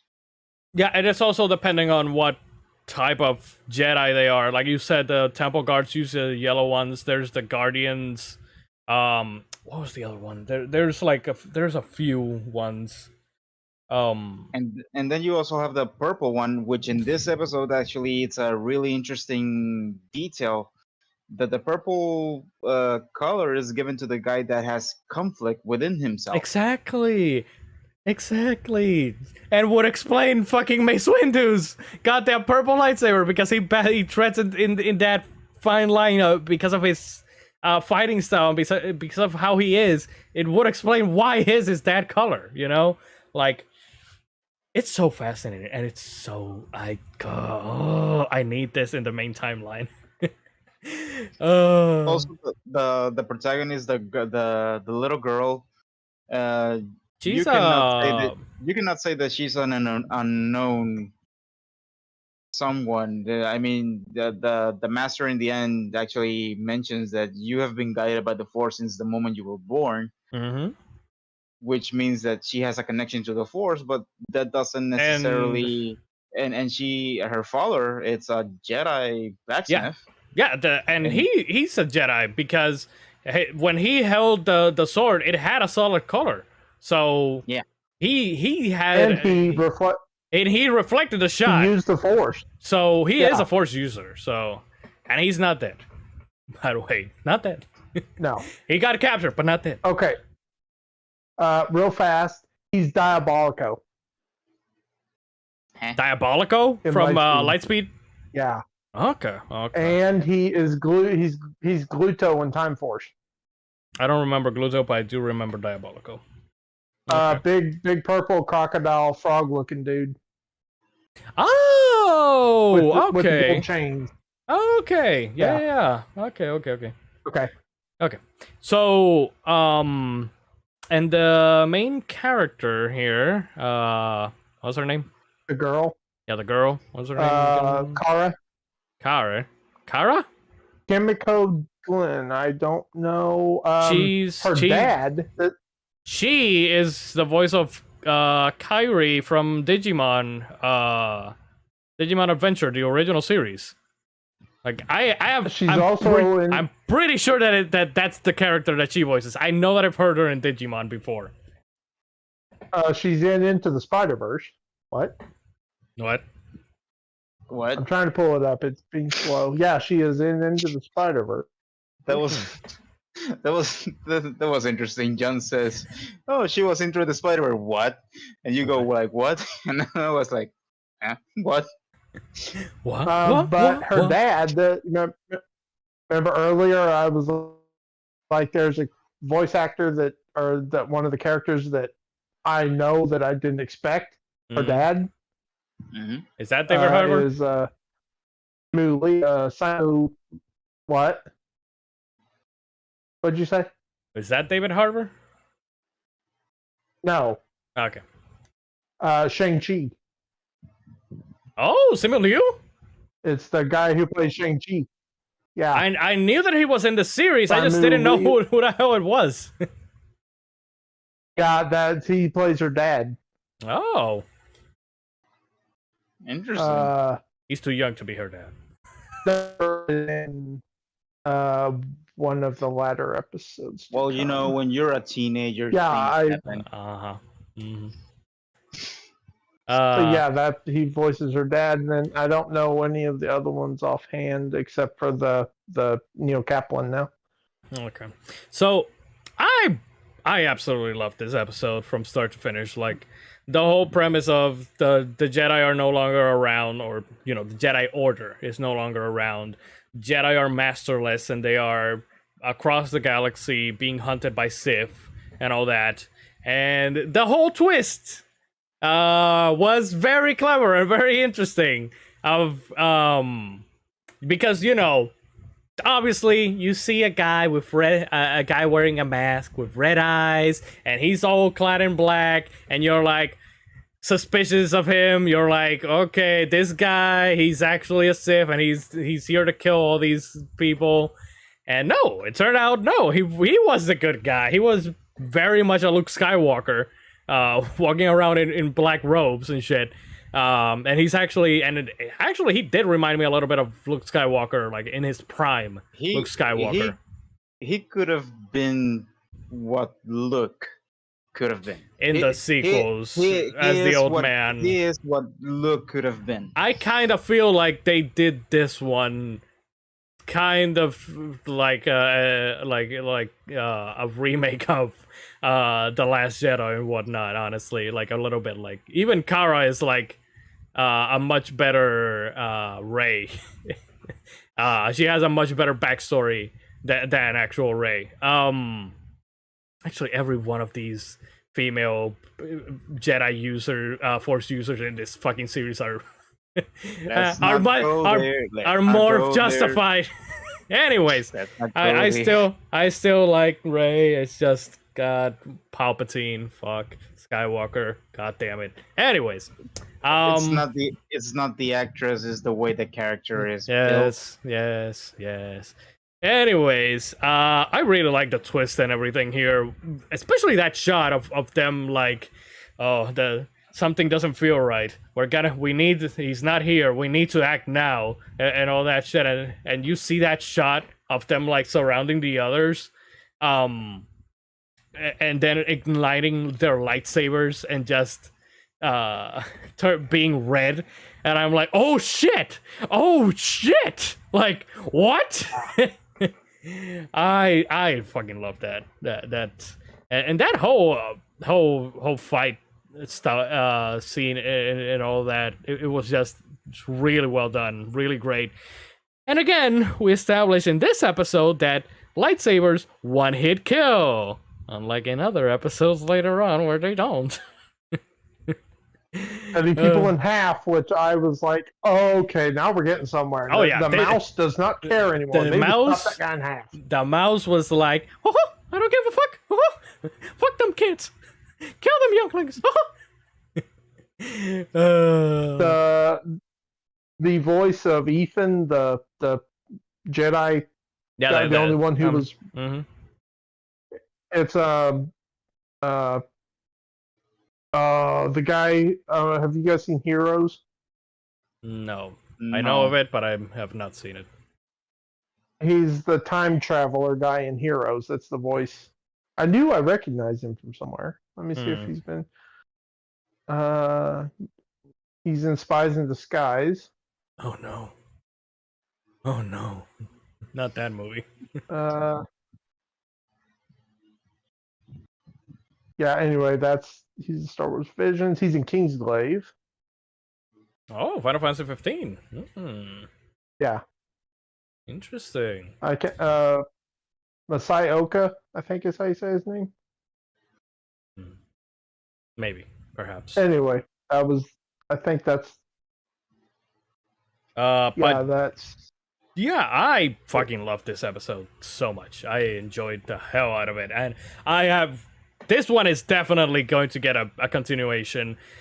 Oh, This one needs to be a definitely- series.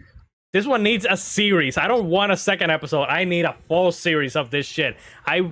Let's stop with the whole Skywalker lineage and let's go far away, as far away as possible, and just start with new characters. And these characters, they are all, well, maybe not Ethan so much.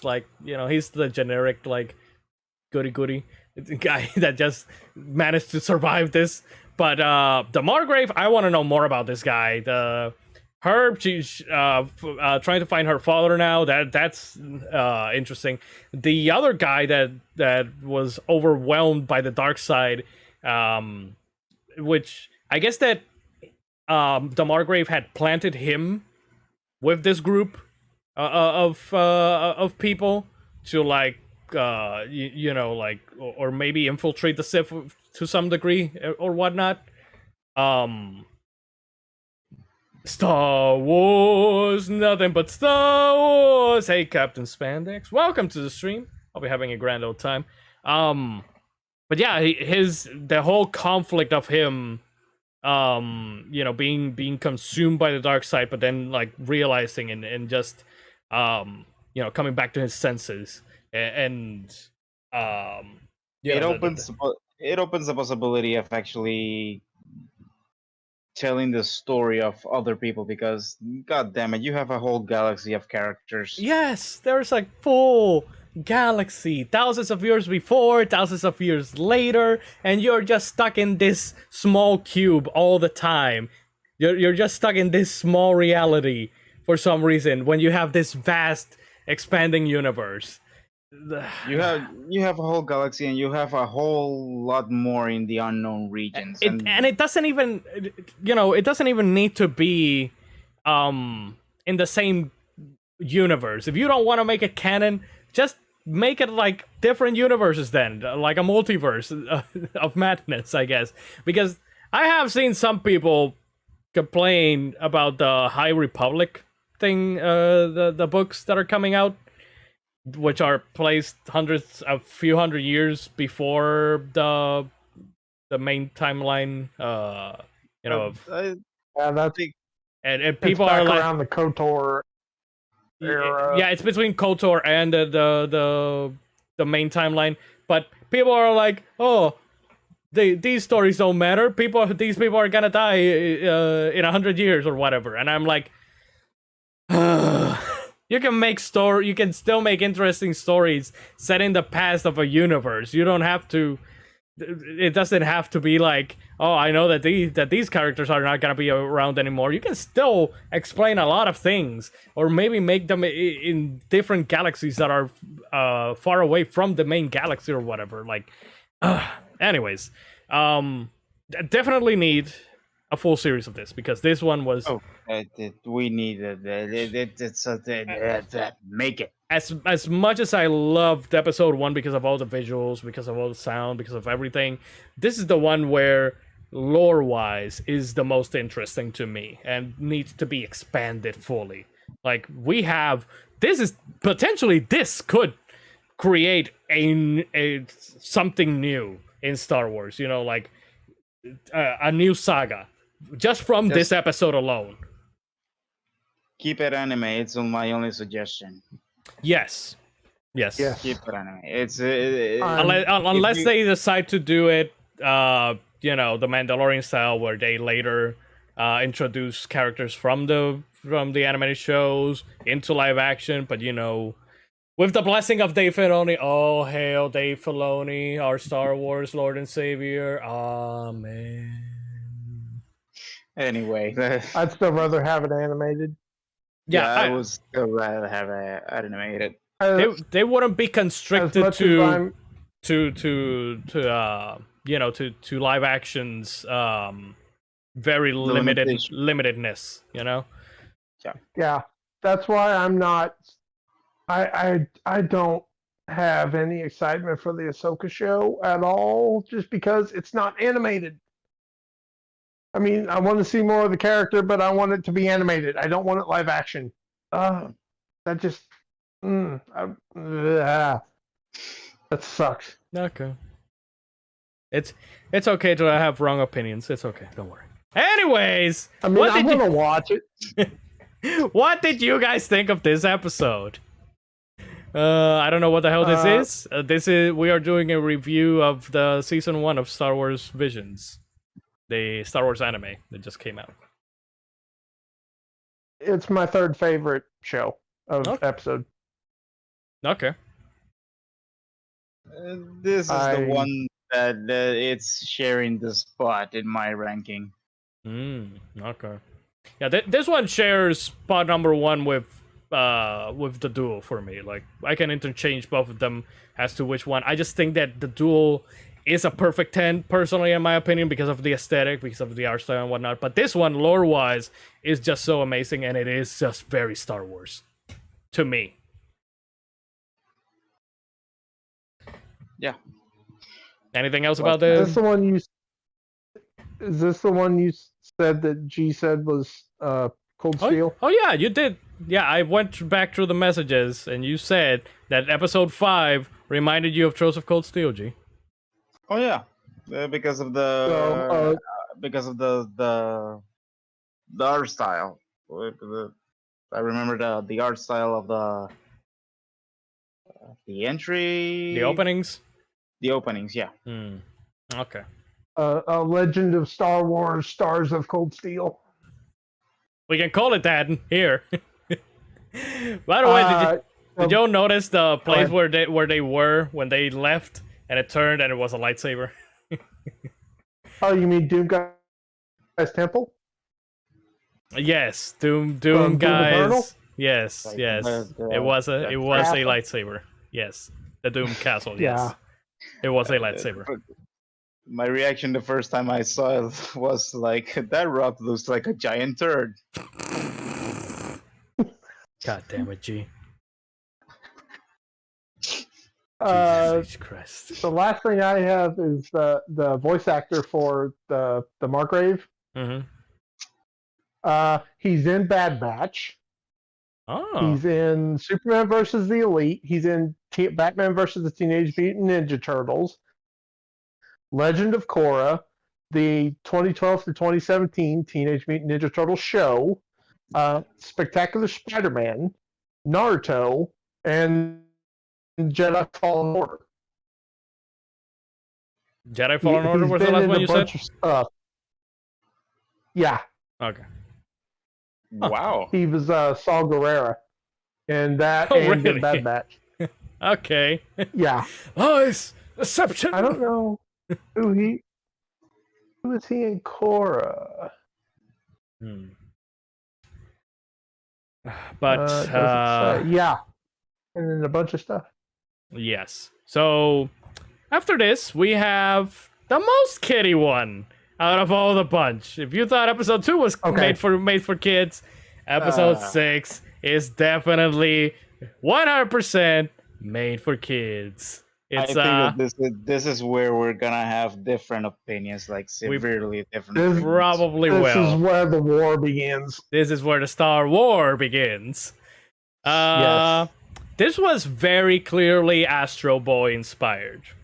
Like 100%. Thank you. This was going back to Astro Boy in the very earliest Japanese anime style. Like It was also Mega Man.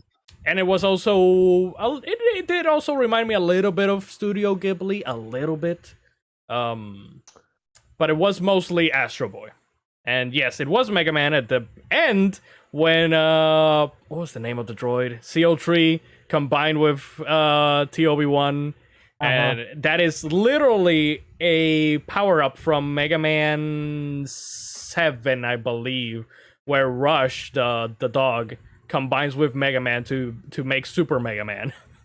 I think it's Super Mega Man or something like that. I don't remember the name exactly, but I have seen it. But yeah, this was fine. Fine. You heartless bold. I like it more than episode 2. I just Also, this was the episode, John, that I mentioned that reminded me of Nier Automata because of the droids. The droids, when it started raining, it reminded me a lot of the robots from Nier Automata for some reason. Okay. Yeah, this is my 4th favorite episode. Oh damn! Wow. Interesting. Wow. Okay. Go on, John. Go on. So I am a huge mark for Astro Boy. And okay. Astro Boy has been so neglected for like the last 15 years that it's so nice to finally see somebody, even if it's not Astro Boy, like do something with Astro Boy. It is a kiddie episode, and it's different from all the other ones. But I just it was a joy to watch. I really liked it, and just thank God somebody's doing something with Astro Boy in some way, shape, or form, because it's been so long since we've had Astro Boy that it was, like I said, my 4th favorite episode. Interesting. This is the first episode that we see a Jedi doing something that it's not Jedi related, and it's actually something that it's to help a planet. True. Dr. Light was a very interesting Jedi, considering. I knew that was coming. Hey, we already talked about.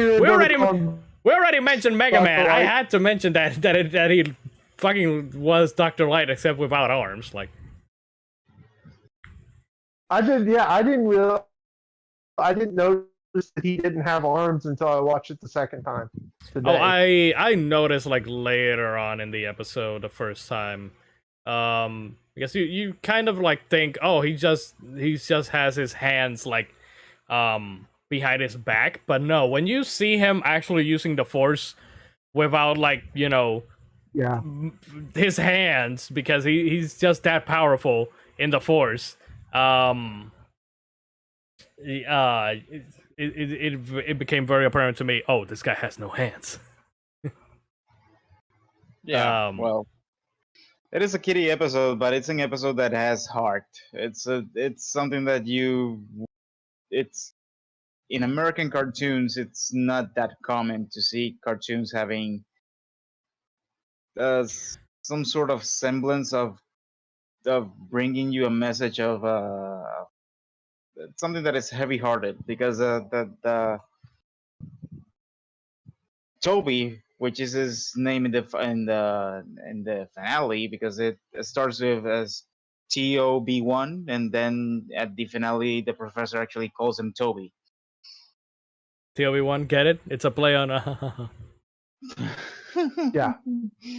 Yeah, well, but it's an episode that to me it has heart. It shows emotions that maybe a kid might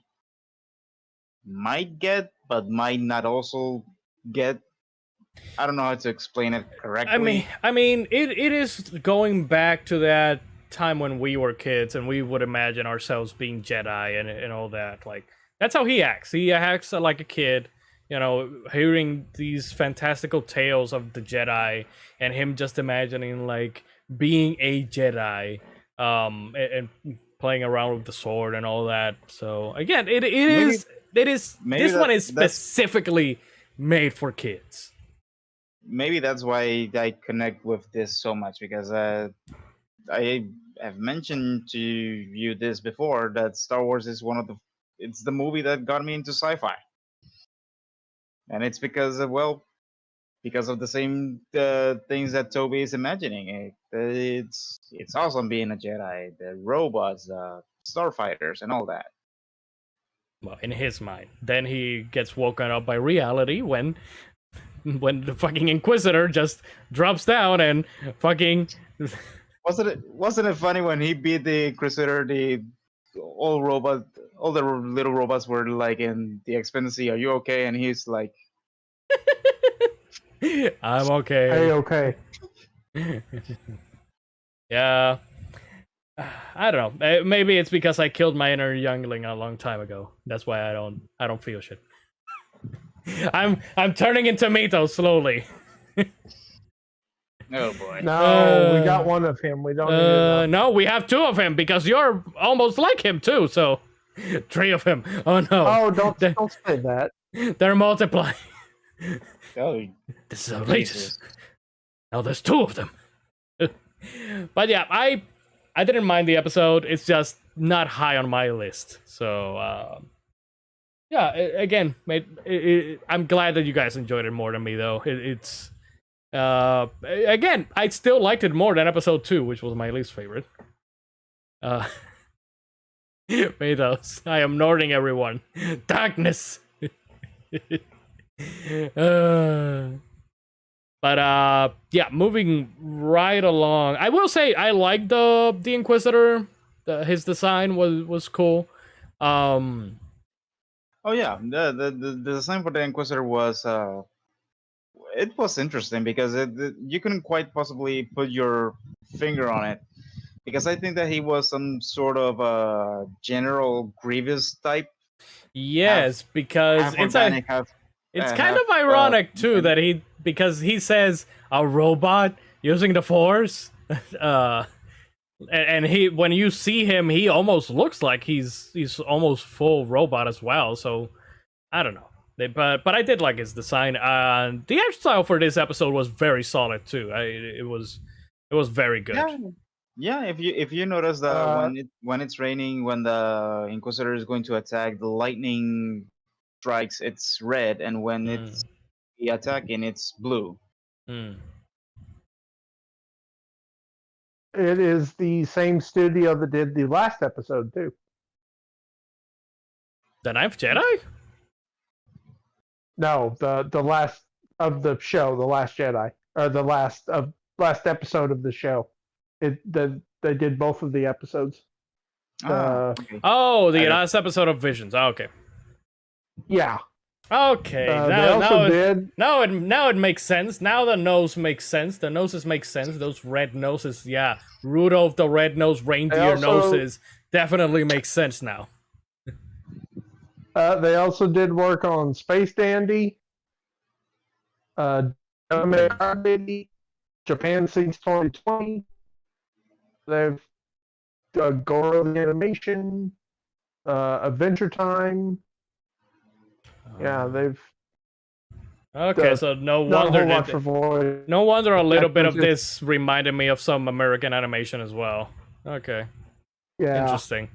Not a whole lot on voice actors. It's the same kid who did the voice actor for the Chief in the first episode. The kid, it's same okay. actor. Okay. And the scientist was Kyle Chandler. Who we already. Oh, okay. Kyle Chandler. He's the dad from Godzilla King of the Monsters and Godzilla vs. Kong. Okay. Yeah. I was like, hey, I swear I've heard the name Kyle Chandler somewhere. Okay. Yeah, he's an Argo, and yeah. Anyway, that's the only 2 voice actors that are credited. Okay. So, Jade Wadman's the kid. So episode 7 is The Elder, which is the second Studio Trigger episode, and you wouldn't tell by how this episode was made, because there is nothing over the top. Well, there's a little bit over the top, but not. Let's first start with the color scheme. It's a little bit on the Grayish side. opaque, exactly, on the grayish side. It's opaque. I was. It draws you into the I wonder. the atmosphere. I wonder if Dan had never left Coruscant before. Dan is the apprentice, because when they land and he says, "Oh wow, this place looks beautiful," and all I see is gray, I'm like, what? Like, what are you seeing that I'm not seeing? Oh wow. Yes, Owen Wilson was in this. I mean, it was like it was gray sky and stuff, but it wasn't. You know, it was a grassy planet, mountains, kind of. This episode is why I could not remember the name of Afro Samurai, because this animation is Afro freaking Samurai out the wazoo. Even characters look like that. I will say that aside from the Elder, a lot of these characters, the art style didn't look too great for me. Not sure how you guys feel about it, but it looked a little bit simple, a little bit basic.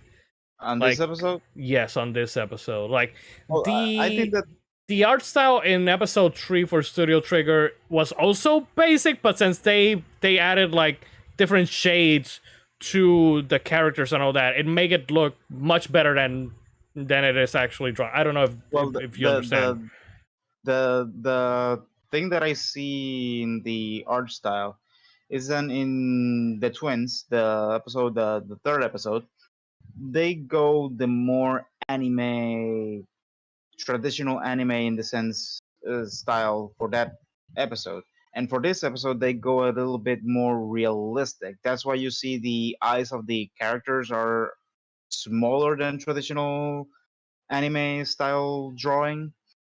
And that's why it's also the proportions of the body for at least for the Jedi and for the villagers, it's not as exaggerated as it would be in traditional sense of anime. You could see that this episode, you can compare it with it's a little bit more Americanized style of anime. This episode reminded me a little bit of how What If looks like somehow. Not completely, because What If does have like this oversaturation, and this one is like unsaturized to a degree, at least with some of the characters. Specifically Dan is the one that I feel like, I don't know, like this very simplified art style to me. I think that they wanted to go a more realistic and sort of human proportions and the face, the body, and all that. They wanted to go a little bit more realistic in that sense for this episode. I will say the Master reminded me a lot of Qui-Gon for some reason, to the point that I want to know more about that Master. To the point where I was like, is this like, is he Qui-Gon, and is this like his first apprentice instead of Obi-Wan? Like, if this apprentice would have died, I thought that he had died because he fucking got caught by a lightsaber, and this is where we go back to the inconsistency of lightsabers in this show. Because we have established in previous episodes where one cut from the lightsaber and you're done, so boy. And here he gets cut, and we don't see the cut, but you know, he fucking drops his lightsaber and everything, and and the Elder did say, "I'm gonna kill you because I want to draw out your master." So I don't know how he I'm survived. assuming it was kind of a shallow, you know, enough to put him down, but not enough to kill him. Yeah, but if you say that you're going to kill him, just kill him. Don't. Yeah, but I'm with John on that one. I think that he just injured him, and I think that the elder, it's like the trailer I sent you this afternoon. The man of the man with the flying gauge thing. I think Oh that's God. the title. Uh, Yeah. A what? No, I'm not. I'm not gonna show him that because he will then want to put it on the mystery movie friends list. No. Okay, G, you need to post that to Discord. It's already on the list. Oh, Anyway, God. Oh, I think that okay, cool. the elder was looking to have a. He was looking for excitement. He wanted to have a good fight because he haven't had a good fight in You wanted a a while. challenge. He wanted a challenge, exactly. Yeah. And that's why I think that he didn't kill the Padawan per se, because he wanted to like provoke the master or something. I don't know. I think that he was trying to play with the master, or even play with the Padawan. Maybe his idea was to kill the master in front of the Padawan or something like that. Maybe. But oh man, now that I think about it, going back to the Obi-Wan, to the Qui-Gon thing, his fighting style is kind of like Qui-Gon. God damn it! Like when he deals the final blow to the Elder, the way he does it is like when Qui-Gon was trying to open the blast door in episode 1 at the start. You know, when he plunges the door and he starts cutting it, it's that same style. Like when he delivered the final blow to him, to his heart. Also, this is gonna be interesting for you. That's traditional kendo right there. Okay, interesting. I think that's a traditional move from kendo, that you block the sword, and it's something that you do, that you like immobilize the enemy or something, and then you just stab the enemy with the sword. Okay. But yeah, I don't know. Yeah, it's traditional Japanese fencing there. We never get the name of the master either. Like we get the name of the apprentice, but we don't get the name of the master. And I don't know. Gaijin Crosser. The name of the master? Yeah, and you've been asking it ever since we started streaming. Yes, you can finally say it. Is that David Harbour? Yes. Okay. That is David Harbour. Interesting. Wow. Okay. He has such a subdued, calm voice. Like. Yeah, compared to his bombastic Russian voice. We lost him to the robot side again. Oh, he's done. He's gone. The bombastic voice and what? I said compared to his Russian voice. Oh yeah, in Black Widow, yeah. For Black Widow. Oh yeah, definitely. Yeah, that's David Harbour. Damn, that's interesting. Very interesting. Very interesting putting them together. And the guy who plays the old guy. The older, huh? He's been all stuff. I reckon. Yeah. I recognize a whole lot. Remix. Batman Soul of the Dragon. Am I going bye-bye? Mm-hmm. You did. All I heard was Batman Soul of the Dragon. Anything before that, I didn't. Yeah. Beep boop. Tom and Jerry's Spy Quest. What? Scooby-Doo Mystery Incorporated. Ooh. Oh, okay. So no wonder I was like, I've heard this voice before. Okay, makes sense. Red Wizard. Yeah. It makes sense now. I was like, I have heard this voice before somewhere, and it is it has to be on the best Scooby-Doo show of all time, Mystery Incorporated. Oh, he's in Avatar: The Last Airbender too. Is he Cabbage's guy? No, My cabbages. Mayor Tong. Where did I see that? Is He's he the in 2 mayor episodes. of the Fire Nation? There it is. He is Dour Monk and Mayor Tong in Avatar Day and the Storm. Mayor Tong, the Avatar Day in the He's in Storm. Malcolm Avatar. in the Middle. Avatar Day is when they go to that place where they revere the the big lady Avatar. I forgot her name. Gucci. Yoshi. Big lady. Yoshi. Yeah, that one. Big lady. Kyoshi. And he's in Dexter's Laboratory. Dee, get out of my laboratory. No, not him. Is he Mandrake? Yeah, that's pretty much it. No, he is Resident Advisor, Mr. Chow. No idea. I don't know. I haven't watched Dexter's Lab in a billion years, so I don't remember characters.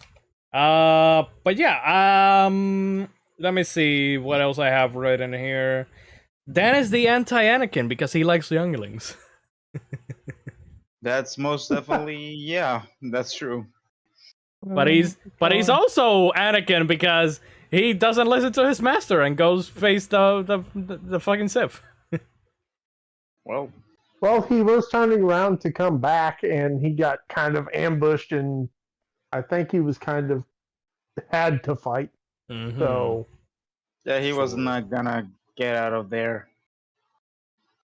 I found it curious though, the whole the ship not the ship exploded because we saw that he collected and exploded the ship, but him disintegrating as well, like that is something that we've never seen here. Like that is interesting because usually when the Jedi die, they just disappear. And in this case, when the Elder died, he was a Sith, he turned into ash. Yeah, that was very interesting. That's another like lore thing that I didn't know. It could be a symbolism of them dying because of the burning passion that they feel. Burning from the inside, maybe. Yeah. Or maybe Thanos was close. Who knows? That's true. Good. Hey, multiverse, baby. Yeah. But yeah, I like this episode. It was good. Not as good as some of the others though. Like, could have used a little bit more, maybe. I don't know. I did like the Master though. The Master, I'm very interested in him. He was especially voiced by David Harbour. I mean, the way that they set up this Master, you could actually bring a whole series about him. Yes, maybe. Supposedly he's going to be the Qui-Gon series we never got. Yeah, that's also why it was very interesting to me, because I've always wanted Qui-Gon expansion, you know? Like, I know that episode 1 is not great, not even good. It's kind of trash. But I've always loved Qui-Gon, especially Liam Neeson being Qui-Gon. But I've always loved Qui-Gon's character because he was a fucking gray in the Jedi Order. He didn't abide by the rules at any time. So he was always like going against the Jedi Order, and he ultimately kind of destroyed the Jedi Order in a way, because he was the one who brought Anakin into it, who ultimately destroyed the Jedi Order. But that brought balance to the Force by... No, to fix something, you need to break it first. Exactly. And the Jedi Order was definitely broken, because they were too complacent, and they were wrong. Hashtag Jedi Council were wrong. Hashtag long live the Sith. But yeah, where does this one stand for you guys? It stands in the middle with me. Okay. Yeah, Probably I think that around the 6 mark. Yeah, this one, this one's number 5 for me. So yeah, kind of in the middle. Yeah, out of 9 episodes, yeah. we already talked about episode 1, 2, 3, 4, 5, 6, 7. Episode 8 is Lop and Ocho. Funny. Some of the other ones are like the Duel, the Twins, the Elder, the Village, the Knife Jedi, and then the last two are like Lop and Ocho and Akakiri. Like, we ditched the duh, and we're just going with whatever else we can name here because With the bunny. God damn it! You're not. What? You're not gonna shut up about the bunny, are you? It's funny because What a I gap in ratings we are going to have. Oh, really? Oh boy. Do I have to bring out the lightsaber again? Probably. For which one? For episode 8. No, no. This one's Okay. second favorite. Oh, okay. So Lop and Ocho. I'm mad at Christian Harloff, G, because he doesn't like this episode purely for one reason, and it's the reason you love it. Because she's a bunny girl. He can't stand that the main character is a bunny girl. Okay. You have a whole fucking galaxy of gigantic slugs that eat frogs. You have a whole galaxy of little green old men. Of Wookiees, of Ewoks. Of things. You have a whole galaxy full of teddy bears, full of Bigfoot. And you still don't get the possibility. Hell, I'm waiting for the cat people to appear in. There's already cat people in Clone Wars, and he has problems. Bunny girls with... like Final Fantasy 12 bunny girls, even more bunny girls. Lola bunny girls. He has. That's saying something. Because the bunny girl in Final Fantasy 12, let's say, is a bunny girl. So, where is this Modown now located? I need to go have a word with Burbank, California. I'm pretty sure they're still located somewhere there. You can always just go to the Scum and Villainy Cantina. I know someone in the Overblood group who was there recently, so I can hook you up if you want to go punch Harloff in the face. No, I don't want to punch him. I just want to say some things to him. I'm pretty sure that Steph Sabra actually gave him a piece of her mind because she's very big on anime and she loved the episode. And I loved the episode. This was a very good episode. I really like this episode a lot.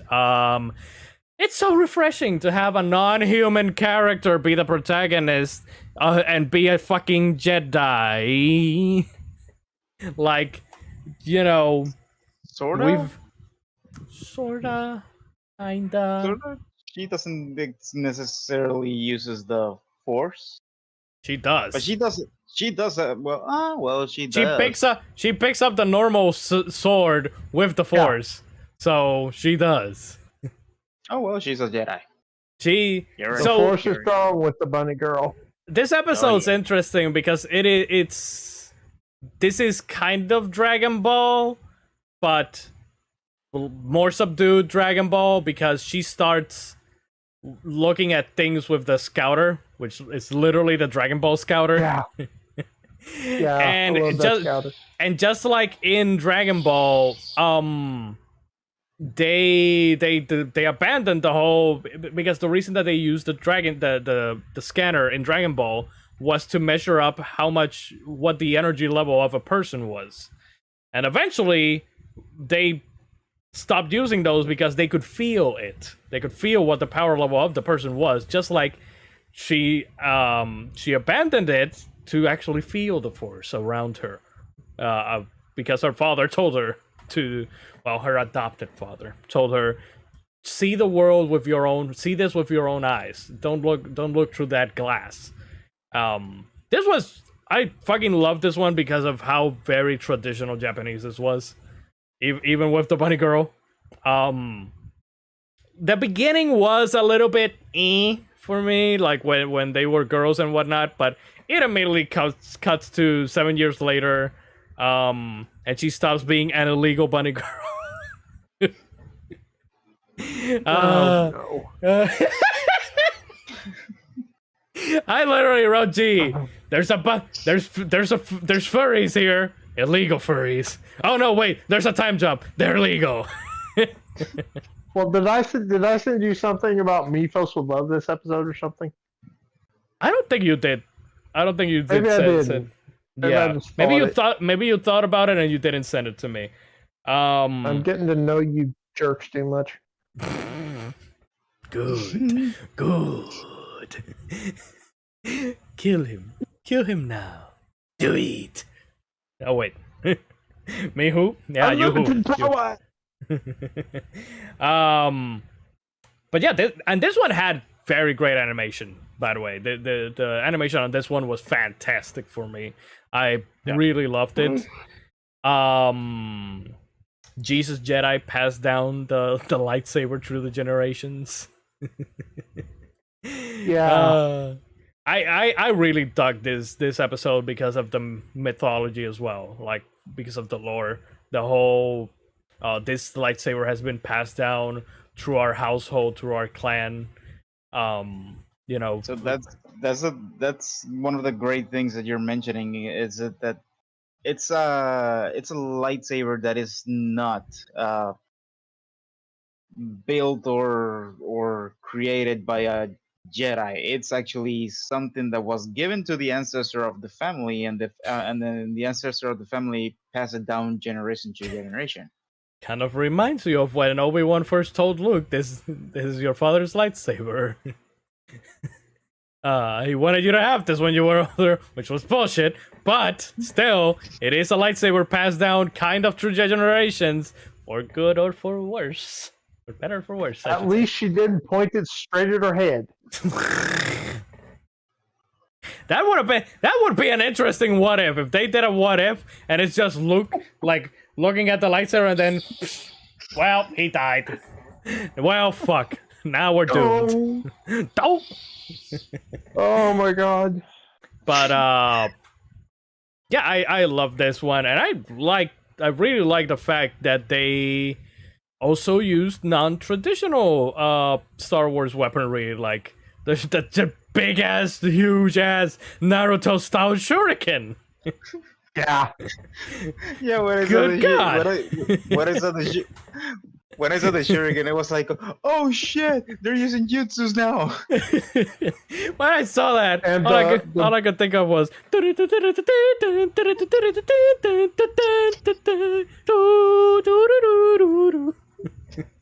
I think one dude had a sword that looked like Ichigo's from Bleach. Yes. Like Zangetsu. Yes. But So, yeah, I really like that. You're talking about the animation. The studio, Geno Studio, has done 3 things, including this. They did Kakaku Monument by Monument. I have no idea what that is. They did Golden Kami, which I have seen quite a bit of. It's pretty good. And they did Pet. I don't know what that. I don't know what. I have no idea about any of these. They But, did a good job. The studio most of the people who worked at the studio came from a defunct studio that I think many anime fans will know about, called Manglobe, which did Samurai Champloo, Ergo Proxy, Michiko and Hatchin, Deadman Wonderland. Gangsta, which still makes me mad because we're never going to get more Gangsta because Gangsta's awesome. And gee, didn't we watch the first episode of Gangsta at your house one day? I think that was the one that we saw, maybe. I think we did. Because Mango filed bankruptcy, we're never going to get any more of it. And the manga went down too, and it sucks because, God, I love Gangsta. Damn. But yeah, that's like Samurai Champloo and Ergo Proxy, and the one I have been griping about to you for years to watch is Michiko and Hatchin. They did that one too. Okay. Yeah, that's why it looks so good. And the voice actors, there's only one on here that is of note to me because he was in, and I don't know who he was, but apparently he was in Doctor Strange, the guy who played the dad, Paul Naguchi. Wait, in the movie Doctor Strange? Yeah, apparently it's on his thing. He's been voice actor in a little show called Batman the Animated Series, Avatar the Last Airbender, Batman the Brave and the Bold, Legend of Korra, Beware the Batman, Clone Wars, Be Cool Scooby Doo, and a whole, like, he is Hanzo in Overwatch. He's in Destroy All Humans, Spider-Man 3, Cars 2, Lost Planet, Diablo, Game of Thrones, Battlefield, Heroes of the Storm, Okay, so Dishonored. he's been in a lot. Okay, we get it. Yeah, the other two, for Lop and Ocho, they are. If you have seen a Disney movie or Winx Club, you have seen them because that's pretty much the only thing that either one of those have been in is a bunch of DC superhero Lego movies, Winx Club, and then a bunch of like crappy looking Disney movies. Okay. But yeah, they both did a good job. Oh yeah. I again, this episode was fantastic. Yeah. In terms of everything, like animation, the lore, story-wise, yeah, it was. This one also needs to be a full series, like, or at the very least a continuation, because it also ends in a cliffhanger of Osho like leaving, you know, and she made the promise to her father that she would bring Osho back and be together, a family again. So, yeah, this one was excellent.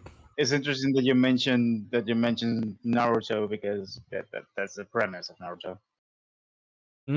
Yes. Oh yeah. Yeah, you're right. it totally You're is. Right. You're right. Interesting.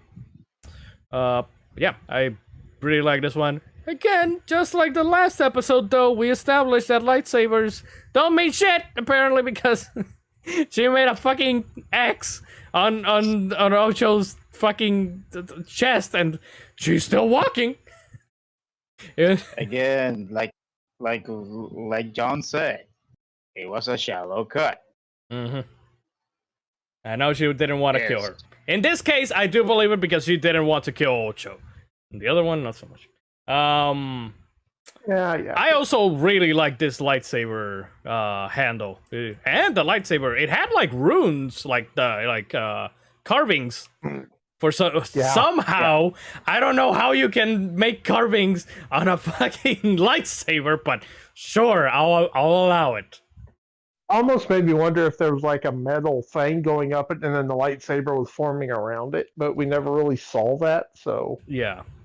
But that is like, you know, traditional Japanese, something from traditional Japanese of like the writing on the sword, especially if it is being handed down from generation to generation. Oh yeah, I'm a sucker for any weapon with a rune on it. So the hilt, that's definitely awesome. The hilt is also really cool. The guard. Yes. The guard and the handle. Mm-hmm. It's really cool. It's like a sort of like a green flame. They like make sure that you see it like very clearly. Also, I do want to point out that I think that in the moment that it's interesting, in that moment when the father tells her that he had been like neglecting her or looking down upon her, you see her eyes start to glow up, and I feel like that's the moment where she, like, maybe the force unlocked in her, like getting that acceptance from him or something, because her eyes are very dim and then they start becoming very blue and very bright.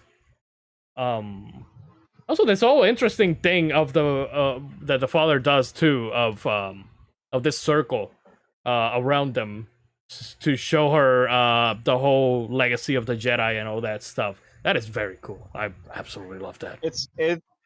It's interesting because that would be if it would have been done in a traditional Japanese way, that would be a scroll, and they will put the Yes. scroll and they will tell you the story in the scroll. Yeah. When he actually unlocks it's really cool, and it's also cool that they have the Jedi sigil on the Mm-hmm. on the thing. Looked like a pelican, Yeah, a resistance symbol. Yep. Yeah. It's actually like it's actually like the it's the Jedi symbol is the one that but I like that they gave the this detail to the lightsaber too. Like it just fucking looks rad. Really love it. yeah, it's kind of reminds me of of Jedi Fallen Order. Yes, definitely.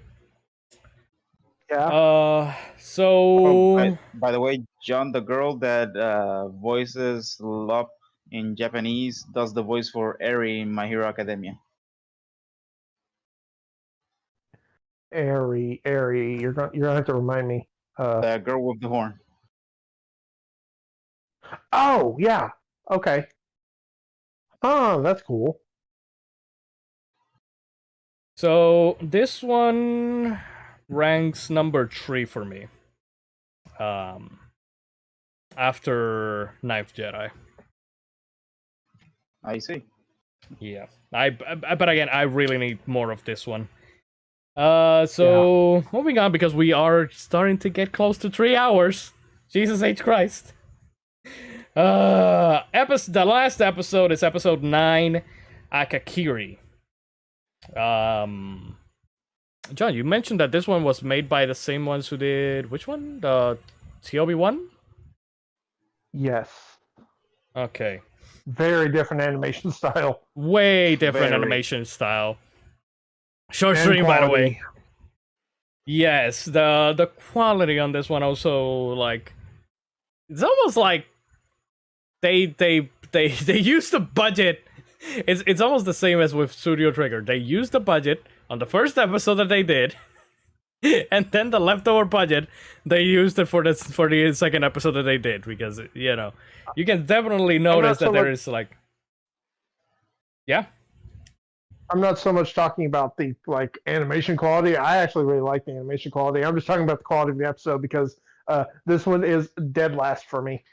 Really? Huh. Yes, Interesting.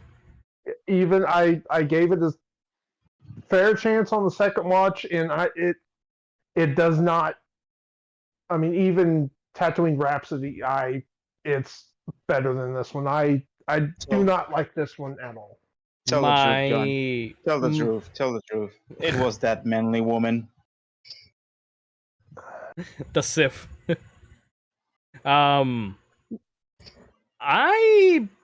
don't feel that way about it, but I definitely it's number 6 for me. It's below a lot of the other ones. I think that they should have put this one in episode 8 and put Lop and Ocho as episode 9 and end with that one instead. Yeah. Personally, I don't know. because this one is so dark. Honestly, like this one, it's almost like a retelling kind of Anakin's fall to the dark side, but in a different way. Like, Yeah.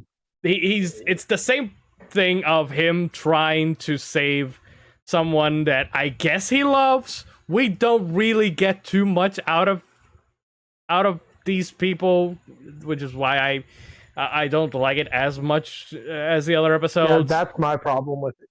Like this episode, episode 9, I think that it should have been a little bit longer to explain a little bit more about these people, at least about the Jedi and the princess. Like I don't know, something definitely fell off with this episode.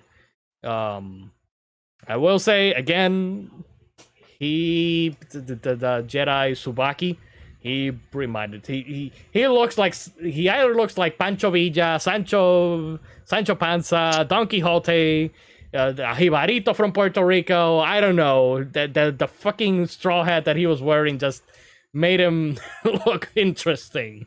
That was an interesting, and his lightsaber, as I pointed out before, his lightsaber literally looked like a lightsaber machete. So I don't know. I don't know what they were going for there, but yeah, I don't have much in terms of this episode because it was it was all right. It was fine. It just wasn't as good as a lot of the other ones that were here. Yeah. Though I think my thing with it was, I wish I had more of a connection to the characters for what they were trying to do, because I didn't feel anything for what they were going for. Yeah, they needed to They needed to establish more characters. With the other episodes, even though that they were short, they established some sort of backstory, some sort of purpose of every character, something. They gave you something to appreciate the character. Yeah, there's something missing about this episode, because even though we don't have context or who the Ronin is in episode 1 or who the girl is in episode 4, we still are drawn to them and we still care about them and we're still like, we want to follow their stories. This one, there's something about it that is just not there, not completely there.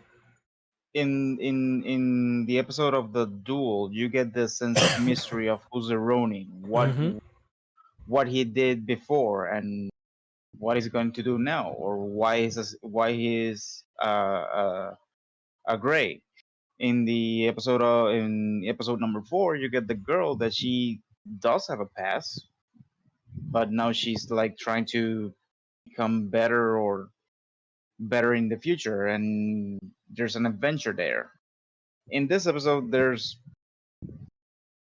the similarities between Anakin falling to the dark side and this and Tsubaki are just way too obvious. much. Too obvious. Too obvious.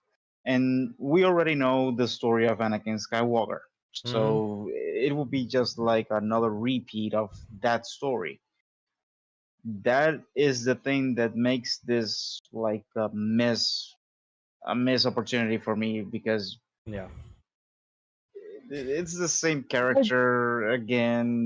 The only difference is that he actually manages to save her. Yeah, save her. That's technically the only difference. But he does the exact same thing. What is thy bidding, my master, and whatever. So it reminds me a little bit more. Remember in the Clone Wars when the old flame of Obi-Wan's contacts him and needs his help?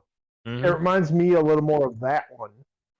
Okay. If Obi-Wan had the vision of, I did find was watching it today. I noticed that the Sith woman, what I don't remember her name, she was like force controlling her to walk up there.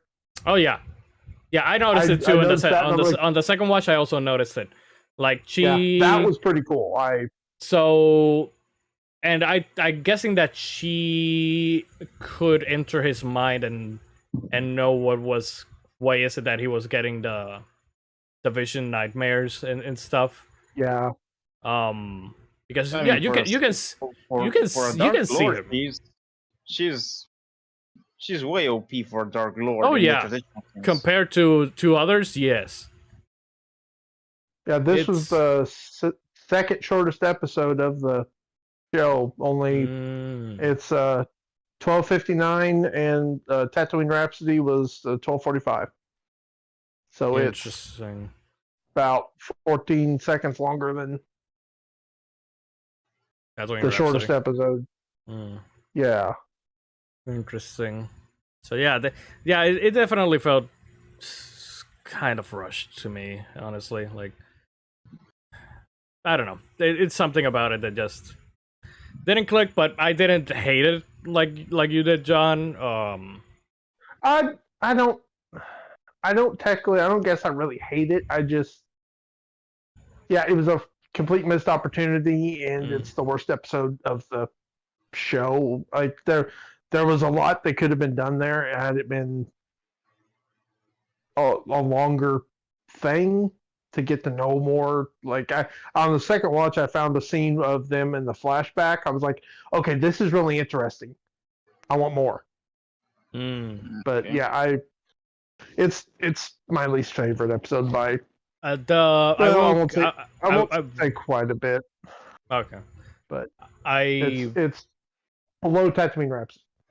I will give the episode credit because the music was actually like pretty traditional, as traditional can get for Japanese. Like the whole, the whole is it traditional drums? Like it's a flute and some of the drums. Yeah, it was very good. But yeah, story wise, it wasn't solid, honestly. But yeah, I think that's it. That's about it. We covered all episodes of this thing. We ramble. We can now. I can now officially say which ones. So number 1 is episode 1 for me. Number be redundant line. I mean, it was an amazing start. What can I say? It's a perfect 10 for me. It's lore-wise not. I'm interested. It's interesting because I want to know more about the Ronin. But in terms of lore, in terms of actual story, episode 5 is number 2 because it is. I need more of this. Like, if we don't get anything else from Star Wars Visions, I just want this. Like, episode 5 just needs to be something. Like a full series. Like, ASAP, right now. Get me Filoni on the phone. We need this right now. Episode 3 is La Panocho.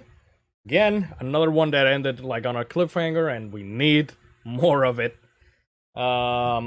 Episode 4 is episode 4, The Village Bride. I need more of that character. I need more of that Jedi, like whoever she is. F was the name, John. Did they put on the credits? Yeah. Okay. We need more F. We need a super F. That's okay. Real quick, can you guys hear this? Barely. Okay, good. The Star Wars Visions soundtrack is on YouTube, and I'm listening to the song from the Village. Oh, okay. Yeah. Number 5 for me is The Elder. I want more of that, not Qui-Gon, I guess. Episode 6 is Akakiri, which is episode 9, the Sancho Panza one. Don't necessarily need anything from that episode, anything more. Like, we probably know how this is gonna turn out based on Anakin. I think I would actually maybe I could swap episode 9 and episode 3, honestly. Like, they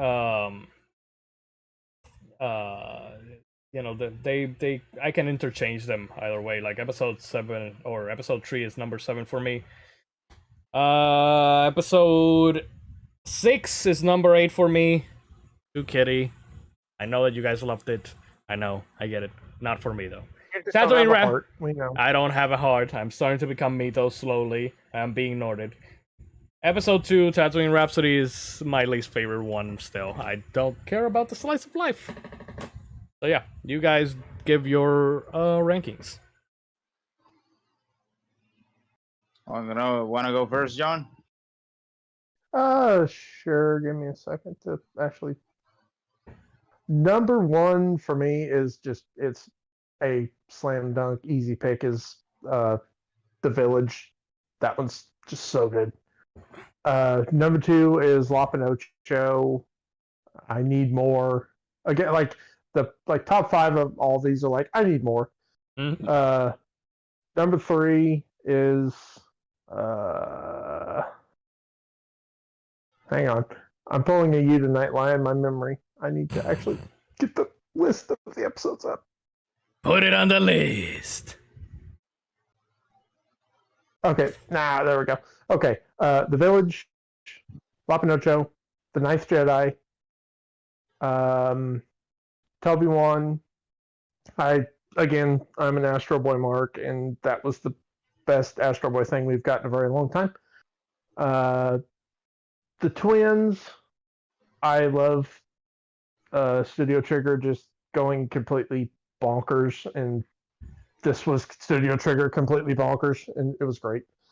What is that? 5. 6 is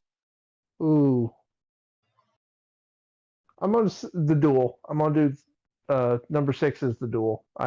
That's another one I need a lot more of. 7 is the Elder. That one I don't really want. Well, yeah, I'm kind of like Lion. I want more of the knockoff Qui-Gon character. Qui-Gon marked a great value. Hell yeah. Number 8, Tatooine Rhapsody. I don't hate it. I liked it. I thought it was a fun, goofy little episode that kind of didn't feel like Star Wars, but that's kind of what I think some of these are going for. You know what they needed to do 9, for you know what they needed to do for Tatooine Rhapsody? They needed to sing I'm Han Solo, I'm Han Solo, I'm Han Solo, Solo. Oh my God, that would have been amazing. And See, then it would have been a whopper for me. Bottom of the barrel is a carry. If I rewatch this, I will stop at episode 8. I don't think I'll rewatch that episode again. It left me with a whole lot of nothing, except for I liked the animation. I thought the animation was kind of cool. So interesting. I noticed now that Agakiri translates to red sword. Huh. Oh, that's kind of interesting. That's very interesting. That's where I stand. Okay. Bring me season 2 or a continuation of about 5 of these. Disney, you have the money. Throw it at the wall. They could keep doing Star Wars Visions every year. Just come on, just give it the opportunity to even more studios to do their thing. You know? Yeah. I mean, I would love to see a Star Wars animation from the studio that did Fairy Tail, and some of the studios that have worked on My Hero Academia, they could also do a great job. And also the studio that is working on Demon Slayer, you need to bring that studio to the table. That studio, that's something I was going. It's focused so much on art that it's mind blowing. It's mind blowing. Yes. Could you imagine some of the major battles of Demon Slayer in Star Wars? Just oh my God. Oh, I think that Lion hasn't seen. I think you haven't seen one of the fights. Lion needs to see it. Yes, he does. Well, I'll try to keep chipping away at him. I think the one studio I would add, just because I absolutely love every single thing they've ever done, is Studio Madhouse, because they are gods among animation studios. I love them.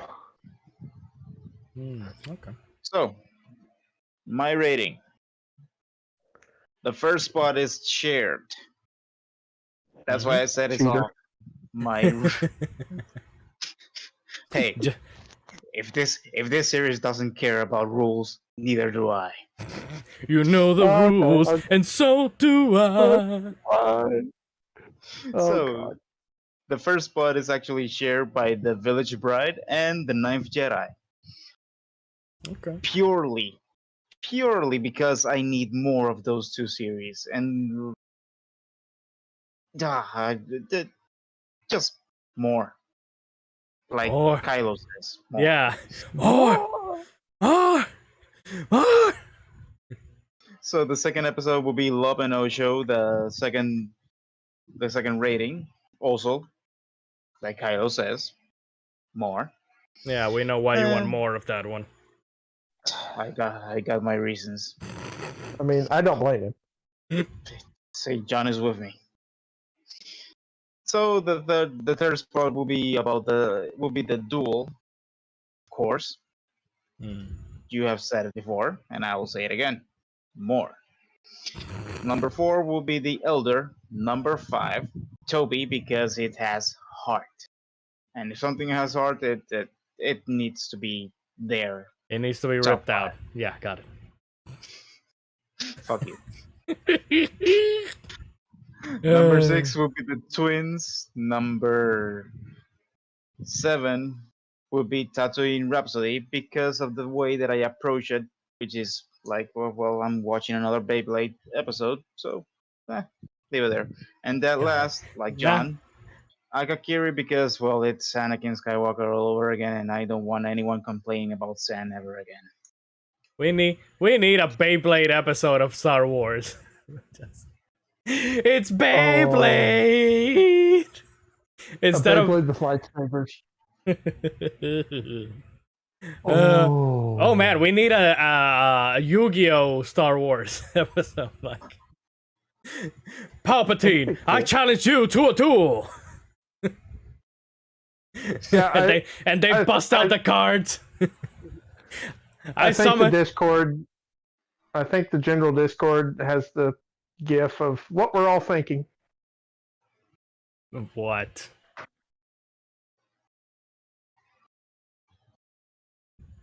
More? Oh, okay. Yeah, we definitely need more Star Wars Visions. If I were to give it an actual Mystery Movie Friends rating, I guess I would give it to the full season, to season 1, hopefully season 1, and not just a one and done. Balancing every episode out, we end up, for me personally, as a life is good, but it could be better. The first 5 episodes of my rankings, the duel, the Ninth Jedi, Lop and Ocho, Village Bride, and the Elder. Those 5 for me are a super whopper. It's a guardian. It's a guardian of the lake from that you have to fish in Trails of Cold Steel. That's a big whopper. The other ones, they're, for me, between life is good and it could be better, or leave the gun, take the cannoli, So it balances all out to life is good, but it could be better as a whole. I really want a second season and full series of some of these episodes, like the first 5 that I ranked. Okay. Well, that's a very compelling argument. I'm gonna bring my counter argument, and it is that the entire series is force is strong with this one. Maybe not an objective rating on my part. Maybe something that it's you're saying like, gee, you're saying that this series is perfect, and yeah, to me it's perfect because it's bringing something fresh out of the Star Wars universe, something that we have been calling for a long time to happen, and it finally did. It finally happened. They are bringing new stories, new characters. They're storytelling more of a universe that I love. So to me, even though that Tatooine Rhapsody and Akakiri they weren't bad, but they weren't also on par with the other episodes. But they brought something new, a new perspective on the universe of Star Wars. So yeah, to me, the entire season The Force is strong with this one. Okay. John, what would you rate it? Yeah, I think I'm gonna have to agree with G. I think it's the Force is strong because it's the most interesting / new thing Star Wars has done in 30 years. Well, I love Clone Wars and Rebels; they're fantastic, but this is just they're not constrained by anything. They can do whatever the heck they want, and they did. And 98.9% of it was great or fantastic to great. And just, I love it. I want more.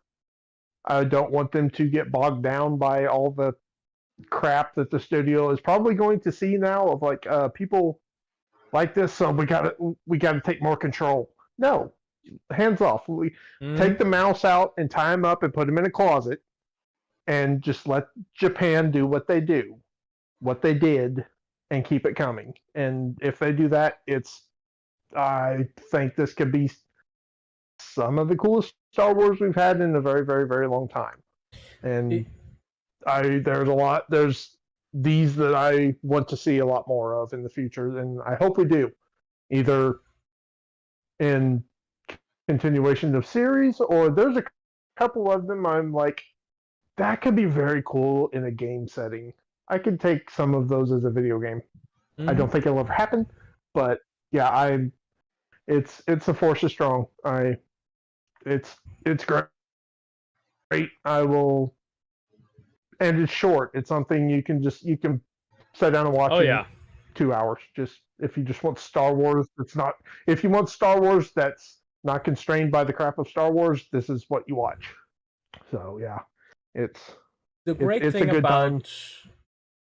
about this series is that they have given that liberty to people to express themselves of what their views of Star Wars is, and not just constrain them to the canon or the Skywalker saga or whatever. They give them liberty to just express themselves on what they feel makes Star Wars, or what they wish made Star Wars. Like, that is what is so fascinating about this, and why this show, Star Wars Visions, is way better than What If. Not to crap on Marvel's What If, I like it, but it's too constrained to the already established Marvel Cinematic Universe, even though that they are doing some separate things different from them, but still some of the things that they do still do seem very constrained into that universe. Here we have a vast galaxy of characters and different worlds and different scenarios that if they would have been, if the mouse or whatever, or Kathleen Kennedy or whoever or whatever would have been like, no, you got to do it like this. This is how you do it. This is how Star Wars is done.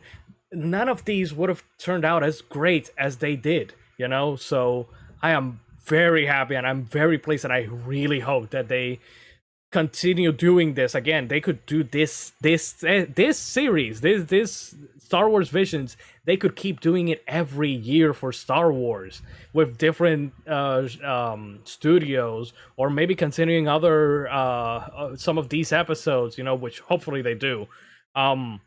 But yeah, it's so great because it just expands the universe instead of shrinking it, which is what has been happening with Star Wars ever since they decided to like throw away the what is now considered as legends, and just encapsulate everything into just this one canon.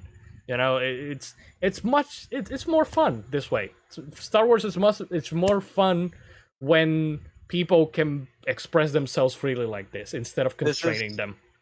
This is what it looks like when you hand material to an artist and you tell him, do what you do best. Because I'm not gonna get you don't get it's like you say, they're not constrained by limits of either canon or storytelling or even agendas. This is what it looks like when you let the artists do their job, because they are expressing, they're telling new stories, they're expressing their art in some way, in some shape or form. Because even if you take out the story, if you look at Akakiri, the animation and the art style, it looks good. It looks good. The story is not that great, but the art, the background art looks good, and it could ride on that one. And well, at least that's me. I'm rambling now. I think I'm tired. We're all tired. We've been here 3 hours. God damn, talking about goddamn Star Wars. Yeah. Discord now shows what G just wants from the next Star Wars. So No. There's something like a lot of people have been going about Disney and Dave Filoni. They're so worried that Disney's going to come down on Filoni and make him do what they want. And I hope to God that never happens. Mm-hmm.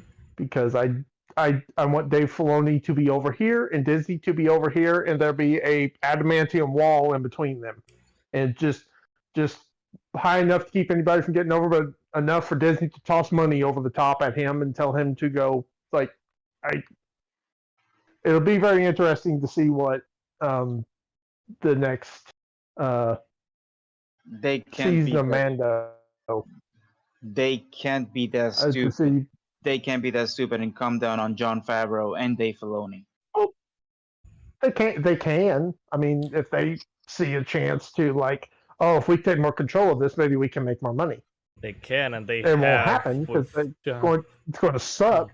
But I don't know. I'm the next, But the Boba Fett show and the Mando, whatever the heck we get over, say, the next 6 months. I don't know when.